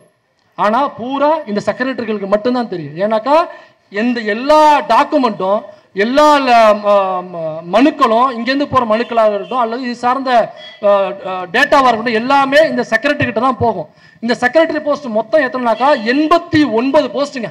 ஒன்றிய அரசினுடைய அமைச்சரவையில் 89 செக்ரட்டரி போஸ்ட். அதாவது ஒட்டுமொத்த இந்தியாவுமே எப்படி இயங்க வேண்டும் என்று தீர்மானிக்கக்கூடிய மிக முக்கியமான போஸ்ட். அதில் 89 போஸ்ட் மொத்தம் இருக்கு. இதுல எஸ்சி எஸ்டிக்கு எவ்வளவு கொடுக்கணும் as per ரிசர்வேஷன் படி? சரி, குத்து மதிப்பாக சொல்லுங்க. 89 இருக்குனாக்கா எஸ்சி எஸ்டிக்கு எவ்வளவு கொடுக்கலாம்? சும்மா குத்து மதிப்பா சொல்லுங்களேன். ஒரு 15 கொடுக்கலாம். ஆனா எவ்வளவு தெரியுமா கொடுத்துருக்கானுங்க? வெறும் 4 எஸ்சி எஸ்டி சேர்த்து மொத்தமே வெறும் 4 செக்ரட்டரி போஸ்ட் தான் கொடுத்துருக்கானுங்க 89ல. இப்போ பாக்கி எவ்வளவு இருக்கு? 85 இருக்கு. இப்போ 85ல ஓபிசிக்கு எவ்வளவு கொடுக்கணும்? எனக்கா ஒட்டுமொத்தமாக இருக்கிறதுல கிட்டத்தட்ட 55% மேல ஓபிசியினுடைய எண்ணிக்கை இருக்கு. ஓபிசி மக்களுடைய எண்ணிக்கை இருக்கு, எண்ணிக்கை தொகை இருக்கு. அப்ப 85 சீட்டுல ஓபிசிக்கு எவ்வளவு ஒதுக்கணும்? 70 கொடுக்கலாம். எவ்வளவு கொடுத்துருப்பாங்கன்னு நினைக்கிறீங்க? சும்மா ஒரு ரேண்டமா சொல்லுங்களேன். 20 வேற யாராவது ஏலம் போடுறது மாதிரி ஆயிடுச்சு. 20 ஒரு தரம், 20 2 தரம், வேற முடிச்சிடலாமா? 20 3 தரம். ஆனா எவ்வளவு தரமா கொடுத்துருக்காங்க? ஒண்ணுமே இல்லை, 0. இந்த டேட்டா இருக்கு பாருங்க. ஓபிசி 0, முட்டை ஜுட்டோ இந்த இருக்கு பாத்தீங்களா? முட்டை போட்டிருக்கா, ஓபிசி முட்டை. அப்ப இந்த அமைச்சரவை இந்தியாவையே எப்படி இயங்க வேண்டும் என்று தீர்மானிக்கக்கூடிய செக்ரட்டரி போஸ்ட் மொத்தம் 89. பேருக்கு 4 சீட்டு மட்டும் எஸ்சி எஸ்டிக்கு தள்ளி விட்டுட்டு ஓபிசிக்கு 0. பாக்கி 85 யார் அனுபவிக்கிறாதுல?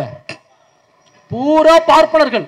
தலையில் பிறந்தோம், எங்களுக்கு தான் அறிவு அதிகம். ஏண்டா நீ அறிவு அதிகம்னு சொல்றல, உனக்கு உண்மையிலே அறிவு அதிகம்னாக்கா வா போட்டி வச்சுக்கலாம்னு சொல்றேன். எக்ஸாம் எழுது வா, என் ஆள் வருவாங்க, என் ஆள் கூட எக்ஸாம் எழுது. எக்ஸாம் எழுதி நீ தேர்ச்சி பட்டு நீ 89 நீ வருது வரேன். ரிசர்வேஷன் கூட வேண்டாம், அதில் நான் ஓப்பனுக்கே வர்றேன்.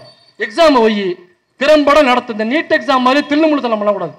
தமிழ்நாட்டில் நடக்கிறது மாதிரி வடநாட்டிலலாம் எப்படி எக்ஸாம் நீங்கள் பார்த்துருப்பீங்க. சைடில் அந்த பில்டிங் இருக்கும், அது சோறு பூசாத பில்டிங். காலேஜ் யூனிவர்சிட்டி பில்டிங், சோறு கூட பூசிருக்க மாட்டாங்க, வெறும் கல் மட்டும் அடிக்கிருப்பாங்க. சைடில் ஏணி போட்டு புக்கை உள்ளே கொடுப்பாங்க.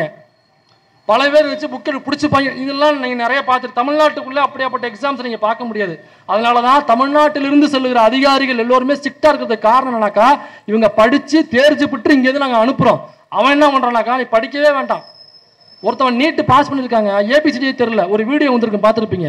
வாட் இஸ் யுவர் நேம்னாக்கா தெரியல, நீட்டு பாஸ் பண்ணியிருக்கான்.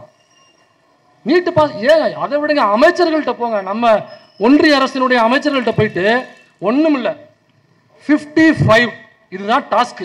இது என் மூஞ்சில் 2 கர்ச்சி போச்சு இப்படி தொடக்காம நீ என்கிட்ட 55ன்னு சொல்லணும். அவ்வளோதான். சொல்லி முடிக்கும் போது நம்ம 2 கர்ச்சி போச்சு மூஞ்சி தொடக்கணும். அந்த மாதிரி 55 அப்படிதான் சொல்லுவாங்க. பார்த்து நான் அது கிண்டல் கேலியா சொல்லலை. அமித்ஷாவுடைய பையன் பார்த்துருப்பீங்க, அவ்வளோ பெரிய போஸ்டிங்கில் இருக்காப்புல. பார்த்தாக்க எதிர்த்தாப்புல ப்ராம்ப்ட் ஓடிட்டு இருக்கு. ப்ராம்ப்ட்னா எதிர்த்தாப்புல பெரிய ஸ்க்ரீனு, இவர் என்ன பேசணுமோ அதில் டெக்ஸ்ட்டாக ஓடிட்டு இருக்கும். பார்த்து ஒப்பிக்கிறது, பார்த்து அதையே அந்த அளவுக்கு படிக்க தெரியலங்க. அதையே படிக்க தெரியல. ஏன் நம்மளால பிரைம் மினிஸ்டர் எடுத்துங்க, இவங்க இலங்கையிலேருந்து வந்தாங்க, சிறிசேனா அவனுடைய ஒய்ஃபு 2 பேரும் வந்தாங்க. அதுக்கு பார்த்து இதை ப்ராம்ப்டை பார்த்து படிக்கிறாப்புல.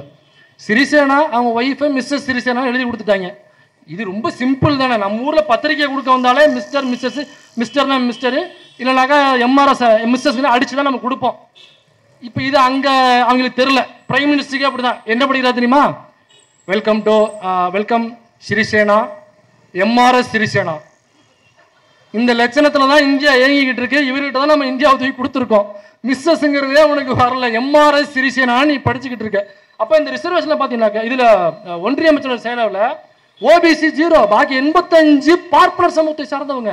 இப்போ புரியுதா உங்களுக்கு இந்தியா ஏன் இத்தனை நாளாக, இத்தனை வருடங்களாக இந்தியா வளரும் நாடு, இந்தியா வளரும் நாடு, இந்தியா வளரும் நாடு. ஒரு காமெடி எல்லாம் சொல்லுவாங்க, எங்க தாத்தா படிச்சாரு இந்தியா வளரும் நாடு, எங்க அப்பா படிச்சாரு இந்தியா வளரும் நாடு, நானும் படிக்கிறேன் இந்தியா வளரும் நாடு, என் புள்ள 2ஆம் கிளாஸ் படிச்சுட்டு இருக்கு இந்தியா வளரும் நாடு. எப்பத்தாண்டா இது வளரும்? வளர்ந்த நாடுங்கிறது ஒருபோதும் வராது. ஏன்னாக்கா செக்ரட்டரி போஸ்ட்ல முழுக்க அவன் உட்காந்துருக்கான். இது மட்டும் இல்ல, ஒட்டுமொத்த இந்தியாவிலேயே எப்படி இயங்க வேண்டும் என்கிற அனைத்து போஸ்ட்லையுமே பார்ப்பனர்கள் தான் உட்கார்ந்து இருக்கிறார்கள். அந்த டேட்டாவோட தான் எனக்கு வந்திருக்கேன். அப்ப இப்படி இருக்கும் பொழுது எப்படி இந்தியா வளர்ந்த நாடாக ஆகும்? அப்போ வளரும் நாடு வளரும் நாடு வளரும் நாடுன்னு தான் சொல்லிட்டு இருப்பாங்க தவிர ஒருபோதும் வளர்ந்த நாடாக ஆகாது.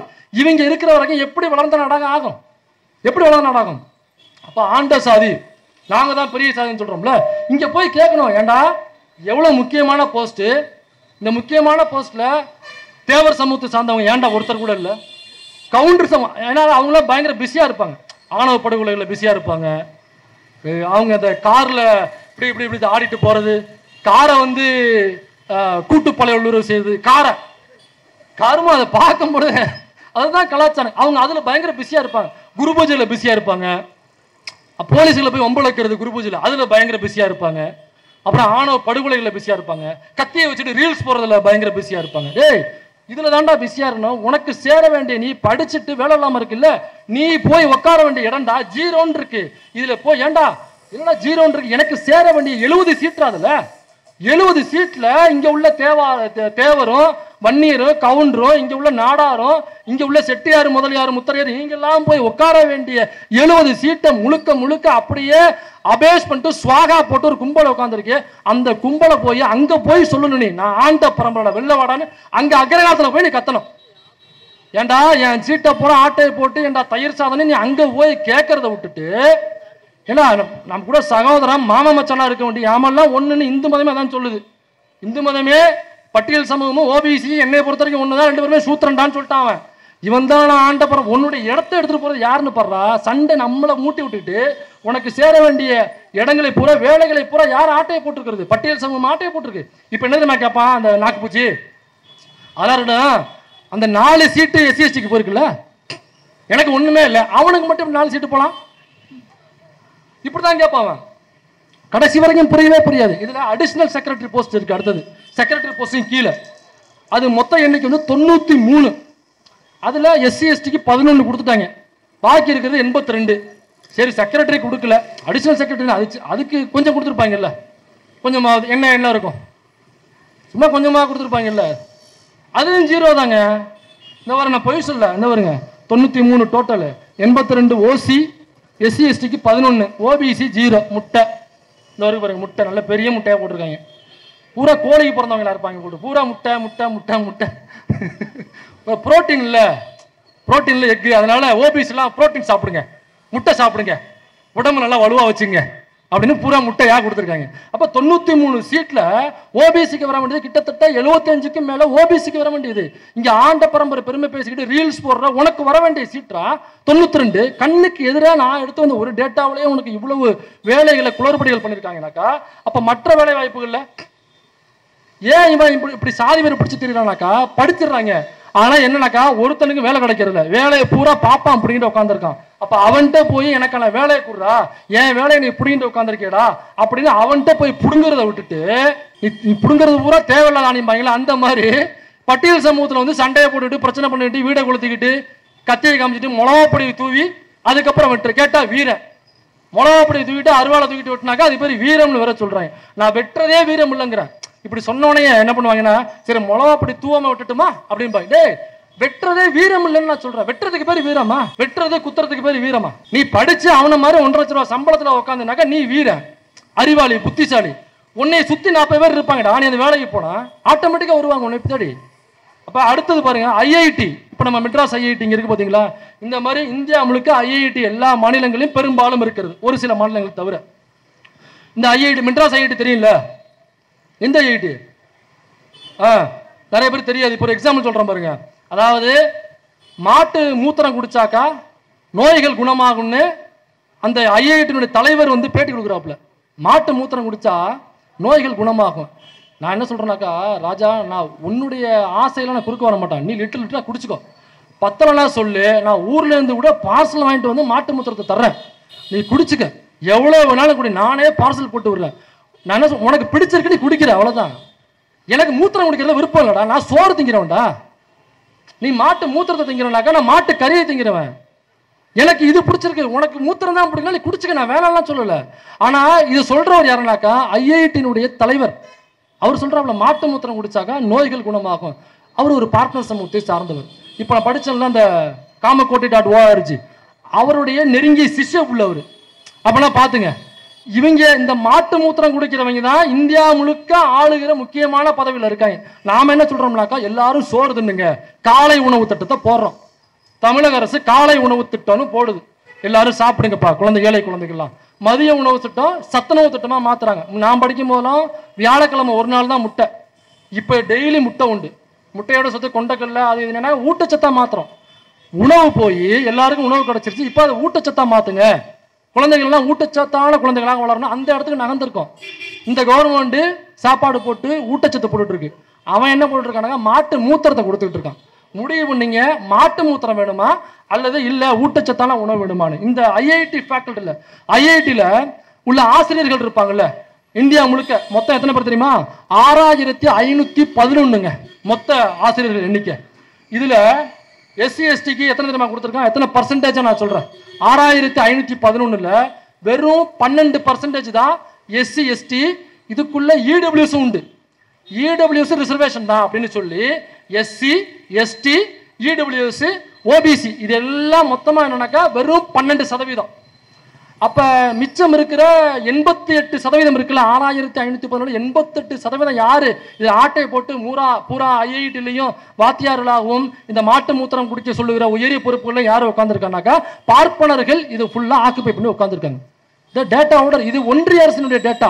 இது யாரோ கருப்பு சட்டையை போட்டு திராவிடர் விடுதலை கழகத்தில் உமாபதி தோழர் கொடுத்த டேட்டா கிடையாது. இது பிஜேபியினுடைய ஒன்றிய அரசு கிட்ட ஆர்டிஐ தகவல் போட்டு பிஜேபி காரங்க கொடுத்த டேட்டா, அவங்க கவர்மெண்ட் கொடுத்த டேட்டா. அப்ப இதுல நமக்கு சேர வேண்டியது நீங்க 88% வச்சுக்கிட்டீங்கன்னாக்கா 6550 எனக்கு தெரிஞ்ச வரைக்கும் கணக்குப்படி போட்டு பார்த்தோம்னா எப்படியும் ஒரு 5800 சீட்டு நமக்கு வர வேண்டியது. எவ்வளோ? 5800 நமக்கு வர வேண்டியது. 5800 அவன் எடுத்துக்கிட்டு வெறும் 700 நம்ம கிட்ட தள்ளிவிட்டான். 5800 எங்க இருக்கு, 700 எங்கடா இருக்கு? இந்த 700ல எஸ்சி எஸ்டி ஓபிசி இதுல இடபிள்யூஎஸ் இந்த ஏழை பாப்பான்னு சொல்றாங்க, அவனை இதுக்குள்ள வந்துருவான். இவங்க எல்லாம் 12% எடுத்துக்கணுமா? 88% பாப்பா மட்டும் எடுத்துப்பானா. நீங்க ஐஐடிக்குள்ள போயிருக்கீங்களா? அது ஐஐடி மாதிரியே இருக்காது, அக்ரஹாரம் மாதிரியே இருக்கும். போயிருக்கீங்களா? அது ஐஐடி மாதிரியே இருக்காது, முழுக்க முழுக்க அக்ரஹாரம் மாதிரியே இருக்கும். உள்ள போனீங்கன்னாக்கா வெஜிடேரியன் சாப்பிடுபவர்களுக்கு தனியான கை கழுவும் இடம், நான் வெஜிடேரியன் ஒருவேளை எப்பயாவது யாராவது கொண்டு வராங்கன்னாக்கா அவங்க கை கழுவுவதற்கு தனியான இடம். ஏண்டா ஒரு கல்லூரிக்குள்ள எல்லாரும் படிக்கிறாங்க, எல்லா சாதியை சேர்ந்த எல்லா மதத்தை சார்ந்தவர்களும் அந்த கேம்பஸ்குள்ள படிக்கிறாங்க. அவனுக்கு பிடிச்ச உணவை தான் சாப்பிட போறான். தயிர் சாதம் சாப்பிட்றவன்ட்ட போய் நீ கறி துண்ணுன்னு நம்ம ஊட்ட விட போறது இல்லை. கறி தின்றவன்ட்ட வந்து நீயும் தயிர் சாதம் ஊட்டாதன்னு நம்ம சொல்றோம், அவ்வளவுதான். இப்போ எல்லாம் ஒன்றா சாப்பிடுவாங்க ஒரே இடத்துல இதெல்லாம்ப்பா. ஏன்னா சீருடைன்னு ஒன்று ஏன் கொண்டு வந்தாங்கன்னா ஏற்றத்தாழ்வு இருக்கக்கூடாது. சீருடை ஒன்றா கூட எல்லா குழந்தைகளும் வீட்டில் பொருளாதாரத்தில் வேணால் மேலே கீழே இருக்கலாம், ஆனால் கல்வி படிக்க வர இடத்துல எல்லோரும் சமம், எல்லாருக்கும் யூனிஃபார்ம் கொடுன்னு சொல்லி அதுக்காக யூனிஃபார்ம் கொண்டு வந்தது. இவன் கை கழுவுற இடத்துலையே இவ்வளவு வித்தியாசத்தை ஏற்றத்தாழ்வுல வச்சிருக்கான்னா அப்போ காலேஜ் கல்லூரிக்குள்ள கிளாஸ் எடுக்கிற இடத்துல அந்த பாப்பா என்ன மனநிலையோட நம்ம பிள்ளைகளை அணுகுவான். ஒரு முஸ்லீம் பொண்ணு படிக்குதுனாக்கா என்ன மனநிலையோட அந்த பொண்ணுகிட்ட பேசுவான். ஒரு ஓபிசி ஒரு எஸ்சி எஸ்டி மாணவர்கிட்ட அவன் என்ன மனநிலையோட பழகுவான். அதனால தான் ஒட்டுமொத்த ஐஐடிலுமே கல்வி நிறுவனங்கள்ல ஐஐடி மாதிரி பல கல்வி நிறுவனங்கள் யூனிவர்சிட்டிஸ் இருக்கு. எல்லா யூனிவர்சிட்டிலையும் கணக்கெடுத்தீங்கன்னா ஐஐடிக்குள்ள ஒட்டுமொத்த இந்தியாவில் உள்ள ஐஐடிக்குள்ள மட்டும்தான் மாணவர்கள் அதிகமாக சூசைட் பண்ணிக்கிறது, தற்கொலை பண்ணிப்பது. மாணவர் தற்கொலை என்பது ஐஐடிக்குள்ள தான் அதிகமா இருக்கு. நீங்க கணக்கெடுத்து பாத்துங்க. அப்படி தற்கொலை பண்ணிக்கிறதுல யார் தற்கொலை பண்ணிக்கிறாங்கன்னா ஷெட்யூல்டு காஸ்டை சார்ந்த மாணவர்கள் தற்கொலை பண்ணிக்கிறாங்க, இஸ்லாம் சமூகத்தை சார்ந்த மாணவர்கள் தற்கொலை பண்ணிக்கிறாங்க, கிறிஸ்தவ சமூகத்தை சார்ந்த மாணவர்கள் தற்கொலை பண்ணிக்கிறாங்க. அதுக்கப்புறம் கம்மியான எண்ணிக்கையில் ஓபிசி சமூகத்தை சார்ந்தவர்கள் தற்கொலை பண்ணிக்கிறாங்க. இதுல பாப்பான் லிஸ்ட்லயே கிடையாது. இப்ப தற்கொலை பண்ணிக்கிற எண்ணம் ஒரு படிக்கிற மாணவனுக்கு வருதுன்னா அந்த சிலபஸ் ரொம்ப டஃப்பா இருக்கு, இந்த டீச்சர் வந்து ரொம்ப ப்ரெஷர் போடுறாங்கன்னா அந்த ப்ரெஷர் அந்த வெயிட்டான சிலபஸ் அதே பாப்பா விட்டு பிள்ளைங்க இருக்கணுமா இல்லையா? அது எப்படிப்பா பாப்பா விட்டு பிள்ளை ஒண்ணுமே தற்கொலை பண்ணிக்கல, அது எப்படிப்பா எங்க வீட்டு பிள்ளைங்க மட்டும் அதிகமான நிலையில தற்கொலை பண்ணிக்குது? அப்ப உள்ளுக்குள்ள என்ன நடக்குது? நீ கை கழுவுற இடத்துலயே வெஜ்ஜு நான்வெஜ்னு வச்சிருக்கனா அப்ப கல்லூரிக்குள்ள கிளாஸ்க்குள்ள அந்த மாணவர்கள் மத்தியில எவ்வளவு ஏற்றத்தாழ்வு வச்சிருப்ப? அப்ப அந்த ஏற்றத்தாழ்வுகளை ஏற்படுத்தக்கூடியவர்கள் யாரு? யாரு? வன்னியரா, கவுண்டரா, தேவரா, நாடாரா, செட்டியாரா? அவனா இதுக்குள்ள இருக்கான்? இல்லையே. அப்ப பூரா பாப்பானுங்க. இது ஏன் சொல்ல வரேன்னா இந்த ஆணவ படுகொலைகள் அதிகமாக நேரடியாக ஈடுபடுறது பட்டியல் இடைநிலை சமூகத்தை சார்ந்தவங்க. அதுல மாற்றுக்கிறதே கிடையாது. அவங்களுக்கு ஆதரவு தெரிவிச்சு யாரும் பேச போறது இல்லை. ஆனா பொது சமூகம் என்ன நினைக்குதுன்னா இவர்கள் மட்டுமே தான் ஜாதி வரியர்கள், இவங்களை ஒழிச்சிட்டோம்னா அல்லது இவங்களை கொஞ்சம் சரிப்படுத்தினோம்னாக்க எல்லாம் சரியாடுன்னு நினைக்கிறாங்க. ஆனா இதனுடைய ஊற்றுக்கண் எங்க இவங்களை சரிப்படுத்தணும், அதில் மாற்றுக்கிறது இல்லை. ஆனா இவர்கள் தான் ஏதோ சாதியை உண்டு செய்தது மாதிரியும் உண்டு செய்த சாதியை இவர்கள் தான் காப்பாற்றுகிறார்கள் என்கிற மாதிரியும் ஒரு பார்வை பொது சமூகத்தில் இருக்கு. அது கிடையாது என்பதற்கு தான் நான் இந்த டேட்டாவை எடுத்துட்டு வந்தேன். அப்ப அவ்வளவு தற்கொலை நடக்கிற இடத்துல நம்முடைய மாணவர்கள் நம்முடைய குழந்தைகள் தற்கொலை பண்ணிக்கிறாங்க. பாப்பா வீட்டு பிள்ளை தற்கொலை பண்ணிக்கிறதுல, ஆனா அவன் வீட்டு பிள்ளை தான் அதிகமா படிக்குது. அப்ப வாத்தியார் யார் இருக்கா? அந்த தற்கொலை தூண்டுறது யாரு? அங்க உள்ள வாத்தியார் தான் இருப்பான். அவன் அங்க எந்த கவுண்டரு, தேவரு அல்லது செட்டியார், நாடாரு, கோணாரு, முத்தரையார் எவனுமே அங்க வாத்தியாரா இல்லையப்பா. அப்ப யாருப்பா இந்த சாதியை தூக்கி பிடிச்சு தெரியுது? இந்த சாதியை கட்டமைச்சது யாரு? சாதியினுடைய கட்டமைப்பு, இந்த சாதியினுடைய ஊற்றுக்கண் யார்? இந்த ஓபிசி கம்யூனிட்டி. இன்னொரு ஒரு கேள்வி, இந்த ஐசிஎஸ்எஸ்ஆர்னு ஒன்றிய அரசினுடைய ஒரு துறை இருக்கு, அதுல கிடைச்ச டேட்டா. இதுல வந்து இந்த இடபிள்யூஎஸ் இருக்காங்கல்ல, அதாவது எஸ்சி எஸ்டி இடபிள்யூஎஸ் ரிசர்வேஷன் இருக்கு, ஒன்றிய அரசினுடைய வேலை வாய்ப்புகள்ல படிப்புகள் உண்டு. அப்ப எஸ்சி எஸ்டி ஓபிசி இருக்கான்ல, அவன் இந்த எக்ஸாம் ஃபீஸ் கட்டுவாங்கல்ல, அந்த எக்ஸாம் ஃபீஸ் ரொம்ப அதிகமா இருக்காது. 2000, 1500, 1000 அப்படி இருக்கும். அப்போ ஓபிசிக்கு 2000, அது கீழே வந்து எஸ்சிக்கு வந்து 1500, எஸ்டிக்கு 1000 இருக்கு. இப்போ இடபிள்யூஎஸ்ல ஒரு ஃபீஸ் இருக்கணும்ல, அவனுக்கு 0, அவன் கட்டவே தேவையில்லை. அந்த பாப்பானுக்கு ஃபீஸ் கட்ட எக்ஸாம் ஃபீஸ் கட்ட தேவையே கிடையாது. அதாவது நான் சொல்றது இந்த ஐசிஎஸ்எஸ்ஆர் கொடுத்த தகவல், அவங்களுடைய சில துறைகளுக்கு கீழே இயங்குகிற அந்த கல்வி நிறுவனங்கள்ல 0 பாப்பானா இருந்தனாக்கா நீ ஃபீஸ் கட்ட வேண்டிய அவசியமே இல்லைங்கிறான் எக்ஸாம் ஃபீஸ். ஆனா ஓபிசி இந்த பார்ப்பனர் சமூகத்தால் ஆண்டாண்டு காலமாக அடிமைப்படுத்தப்பட்ட நாம் OBC, BC, MBC, SC, ST fees கட்டணும். இதுதான் இந்த ஒன்றிய அரசு செயல்பட்டு கொண்டிருக்கிறது. அது மட்டும் இல்ல, எய்ம்ஸ், இந்த ஒன்றிய அரசினுடைய மருத்துவம் இருக்கு பாருங்க, எய்ம்ஸ், அந்த மருத்துவ கல்லூரி, எய்ம்ஸோட மருத்துவ கல்லூரி இருக்குல்ல, அதனுடைய ஃபீஸ் ஸ்ட்ரக்சர் எடுத்து வந்திருக்க. அந்த எய்ம்ஸுடைய ஃபீஸ் ஸ்ட்ரக்சர்ல என்னவா வச்சிருக்கானாக்கா, அதாவது ஓபிசி 2000 ரூபாய் ஃபீஸ் கட்டணும், எக்ஸாம் ஃபீஸ் 2000 ரூபாய் கட்டணும் ஓபிசி. இடபிள்யூஎஸ் இருக்கான்ல, அவன் 1000 ரூபாய் கட்டினா போதும். இப்போ எல்லா இடத்துலையும் பாதிக்கப்படுறது யாருனாக்கா ஓபிசி பாதிக்கப்படுறான். ஒரு எக்ஸாம் ஃபீஸ் இருக்கட்டும், பாப்பான் கட்ட தேவையில்லை, நீ 2000 ரூபாய் கட்டணும். இன்னொரு இடத்துல பாப்பான் 1000 ரூபாய் கட்டினா போதும், ஓபிசி ஆண்ட பரம்பரை நீ 2000 ரூபாய் கட்டணும். இன்னும் வேலை வாய்ப்புகளை பார்த்தோம்னாக்கா பாப்பானுக்கு தான் முழு வேலை வாய்ப்பு, உனக்கு வேலை வாய்ப்புகள் இல்லை. இப்போ எல்லா இடத்துலையும் புறக்கணிக்கப்படுறது, எஸ்சி எஸ்டியும் புறக்கணிக்கப்படுறாங்க. நான் ஏன் குறிப்பா ஓபிசி கிட்ட பேசுறேன்னா, ஓபிசியை தான் அதிகமாக அரசியல் படுத்த வேண்டிய கட்டாயம் இருக்கிறது. எனக்கா அவனை அரசியல் படுத்திட்டோம்னாக்கா, நாமெல்லாம் ஒண்ணுங்கிறத புரிய வச்சிட்டோம்னாக்கா இந்த ஆணவ படுகொலைகள் இங்கு நடக்காது. அதனால் நாம் அதிகமாக அவர்களிடம்தான் நாம் உரையாட வேண்டி இருக்கிறது. அதனால இவ்வளவு அடிமைப்பட்டு நாம் கிடக்கிறோம், இவ்வளவு கொடுமைப்பட்டு நாம் கிடக்கிறோம். இதுல ஆண்ட பரம்பரை அப்படிங்கிற இந்த பெருமை நமக்கு தேவையா? நேரம் இருக்குங்களா? இல்லைன்னா சொல்லிருங்க.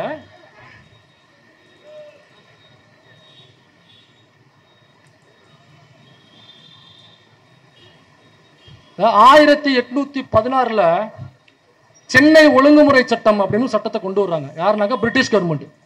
அதுல 10வது பிரிவுல ஒரு தண்டனை வைக்கிறாங்க. அந்த தண்டனை எதுக்குனாக்கா சின்ன சின்ன தவறுகளுக்கான தண்டனை. அதாவது பொதுவெளியில ஆபாசமாக ஒருத்தரை பேசுறது, பிடிச்சி தள்ளி விடுறது, அடிக்கிறது, இந்த மாதிரி சின்ன சின்ன தவறுகளுக்கான தண்டனை அந்த சென்னை ஒழுங்குமுறை சட்டத்தில் 10வது பிரிவில் அந்த தண்டனை வச்சிருக்காங்க.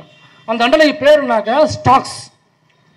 ஸ்டாக்ஸ் அப்படிங்கிற ஒரு தண்டனை. அந்த ஸ்டாக்ஸுங்கிற தண்டனை என்னன்னாக்கா, நமக்கு கையில் விலங்கு போடுவாங்கல்ல, அந்த மாதிரி காலில் போட்டுருவாங்க. மரக்கட்டையில் 2 காலையும் அந்த மரக்கட்டையில் ஓட்டமாக இருக்கும், காலை விட்டு லாக் பண்ணிடுவாங்க.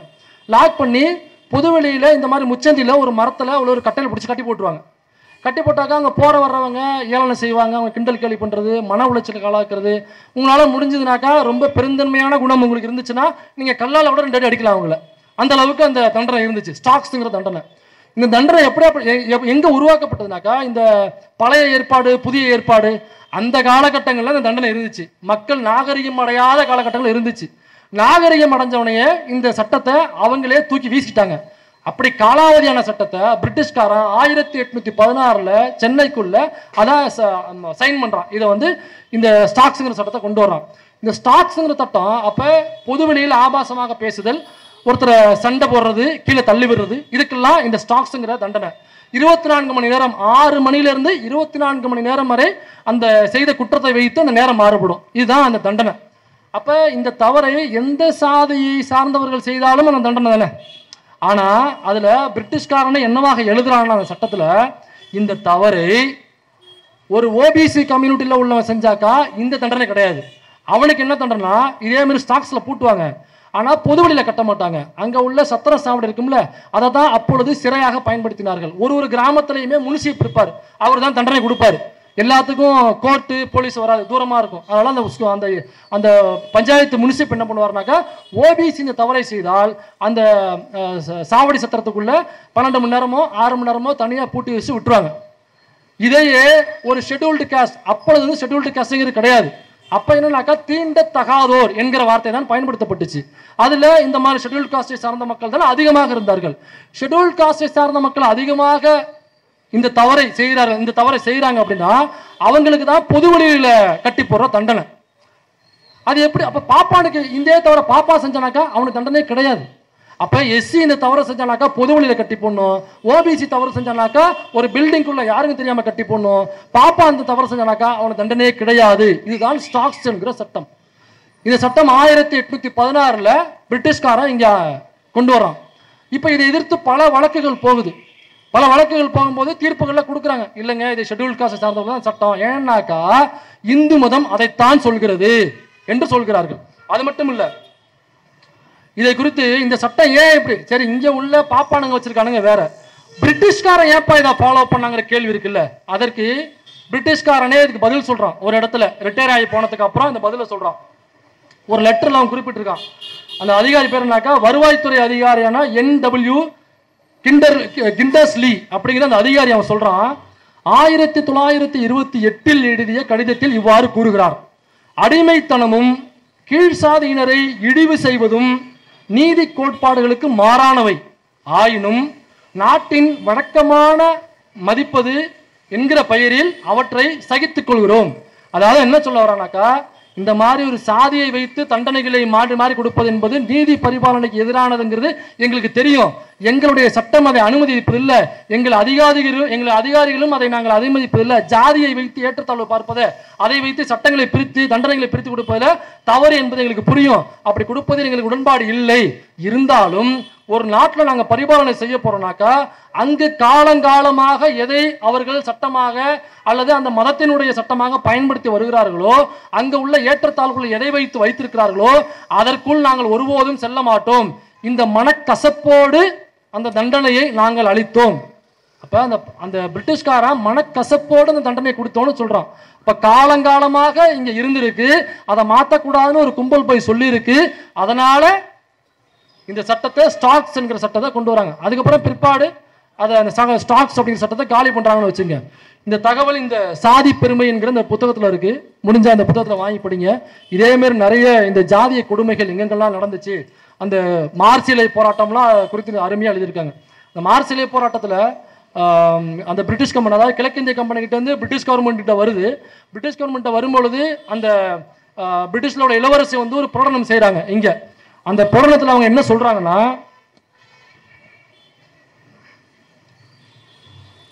நவம்பர் 1, 1858 அன்று இந்திய நிர்வாகத்தை கிழக்கிந்திய கம்பெனியிடமிருந்து பிரிட்டிஷ் அரசு குலம் எடுத்துக்கொண்ட சில காலத்திற்குள்ளாகவே விக்டோரியா மகாராணி ஒரு பிரகடனத்தை செய்தார்.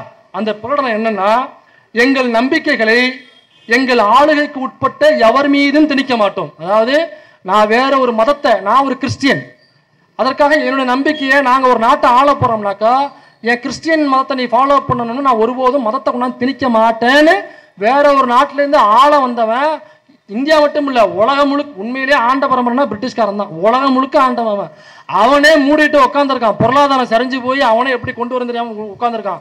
இவன் இங்கே உட்காந்துக்கிட்டு ஆண்ட பரம்பரை நோண்ட பரம்பரைன்னு வீடியோ போட்டுக்கிட்டு அப்போ என்ன சொல்ல வரோம்னாக்கா, அந்த விக்டோரியா மகாராணி நாங்கள் எந்த நாட்டிற்கு சென்றாலும் அவர்களுடைய மதங்கள்ல நாங்கள் தலையிட மாட்டோம், எங்களுடைய மதத்தை நாங்கள் ஒருபோதும் அங்கு திணிக்க மாட்டோம்.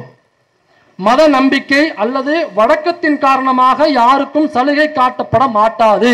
அதாவது மதத்தின் பெயரை கொண்டோ வழக்கத்தின் பெயரை கொண்டோ சில சலுகைகள் இந்த சாதிக்கு கொடுக்கணும்னா அதை நாங்கள் கொடுக்க மாட்டோம். அதாவது பார்ப்பான் என்பதனால் இவனுக்கு மரண தண்டனை கிடையாது என்று ஒரு வழக்கத்தினால் மதத்தினால் சொன்னீங்கன்னாக்கா அதை விக்டோரியா மகாராணியினுடைய ஆட்சிக்கு கீழே உள்ள நாட்டில் நாங்கள் அதை அமல்படுத்த மாட்டோம் என்று சொல்லியிருக்கிறார்.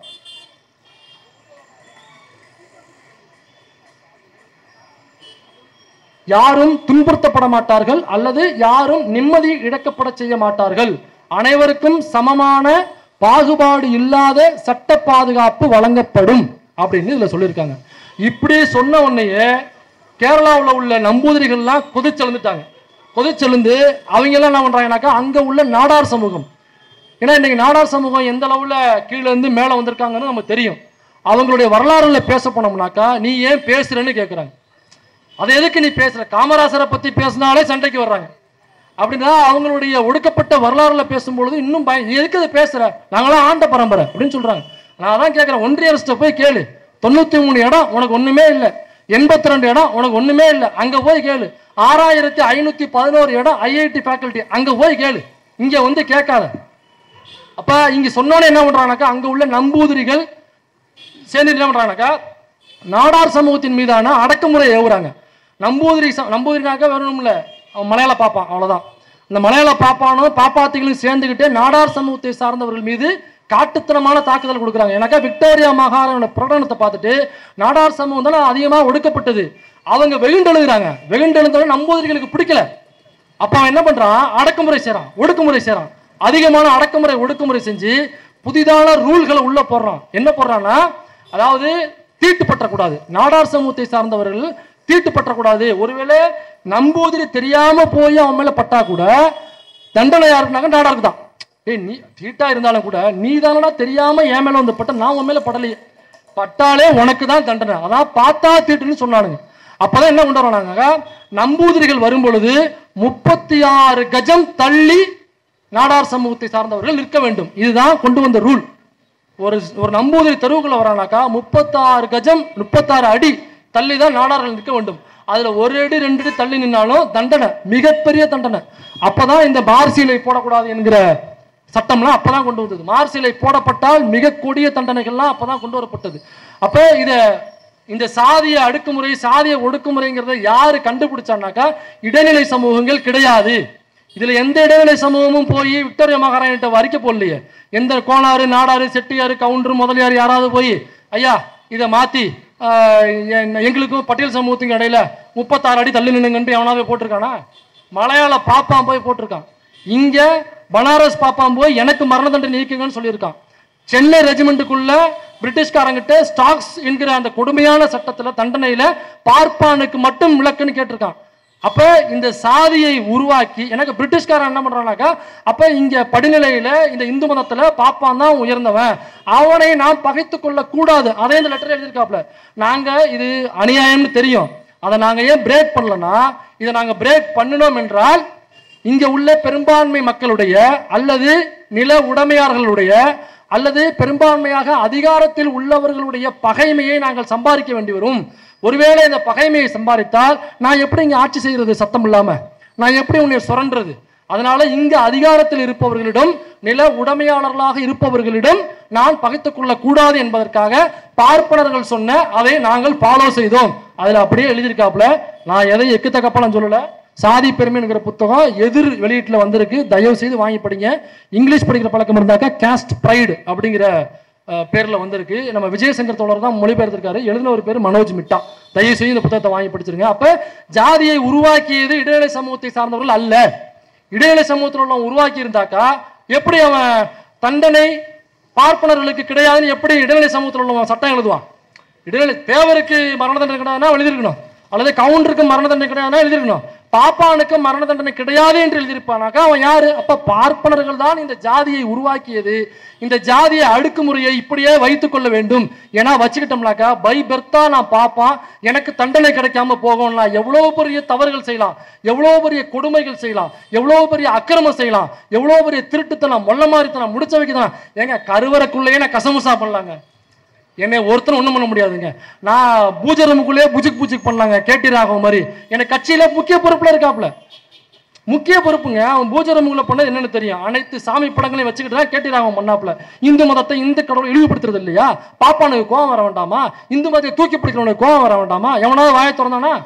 அப்ப பார்ப்பனர்கள் என்ன தவறு வேண்டுமானாலும் செய்வது என்பது 1795 அந்த வங்க ஒழுங்குமுறை சட்டத்தில் உள்ள கவர்னர் ஜெனரல் மட்டும் பார்ப்பானுக்கு மரண தண்டனை இல்லை என்று அவர் மட்டும் சொல்லல. 2025 இப்படித்தான் இருக்கிறது. இதுல பெரும்பாலும் பயனடைவது பார்ப்பனர் சமூகத்தை சார்ந்தவர்கள் தான். சாதியை உருவாக்கியது, சாதிய கட்டமைப்பை வைத்துக் கொள்வது, சாதி வெறியை பின்னாடி இருந்து தூண்டி விடுவது முழுக்க முழுக்க பார்ப்பனர்கள் தான் என்று சொல்லி இந்த வாய்ப்பளித்த உங்கள் அனைவருக்கும் நன்றி கூறி அமர்கிறேன். நன்றி, வணக்கம்.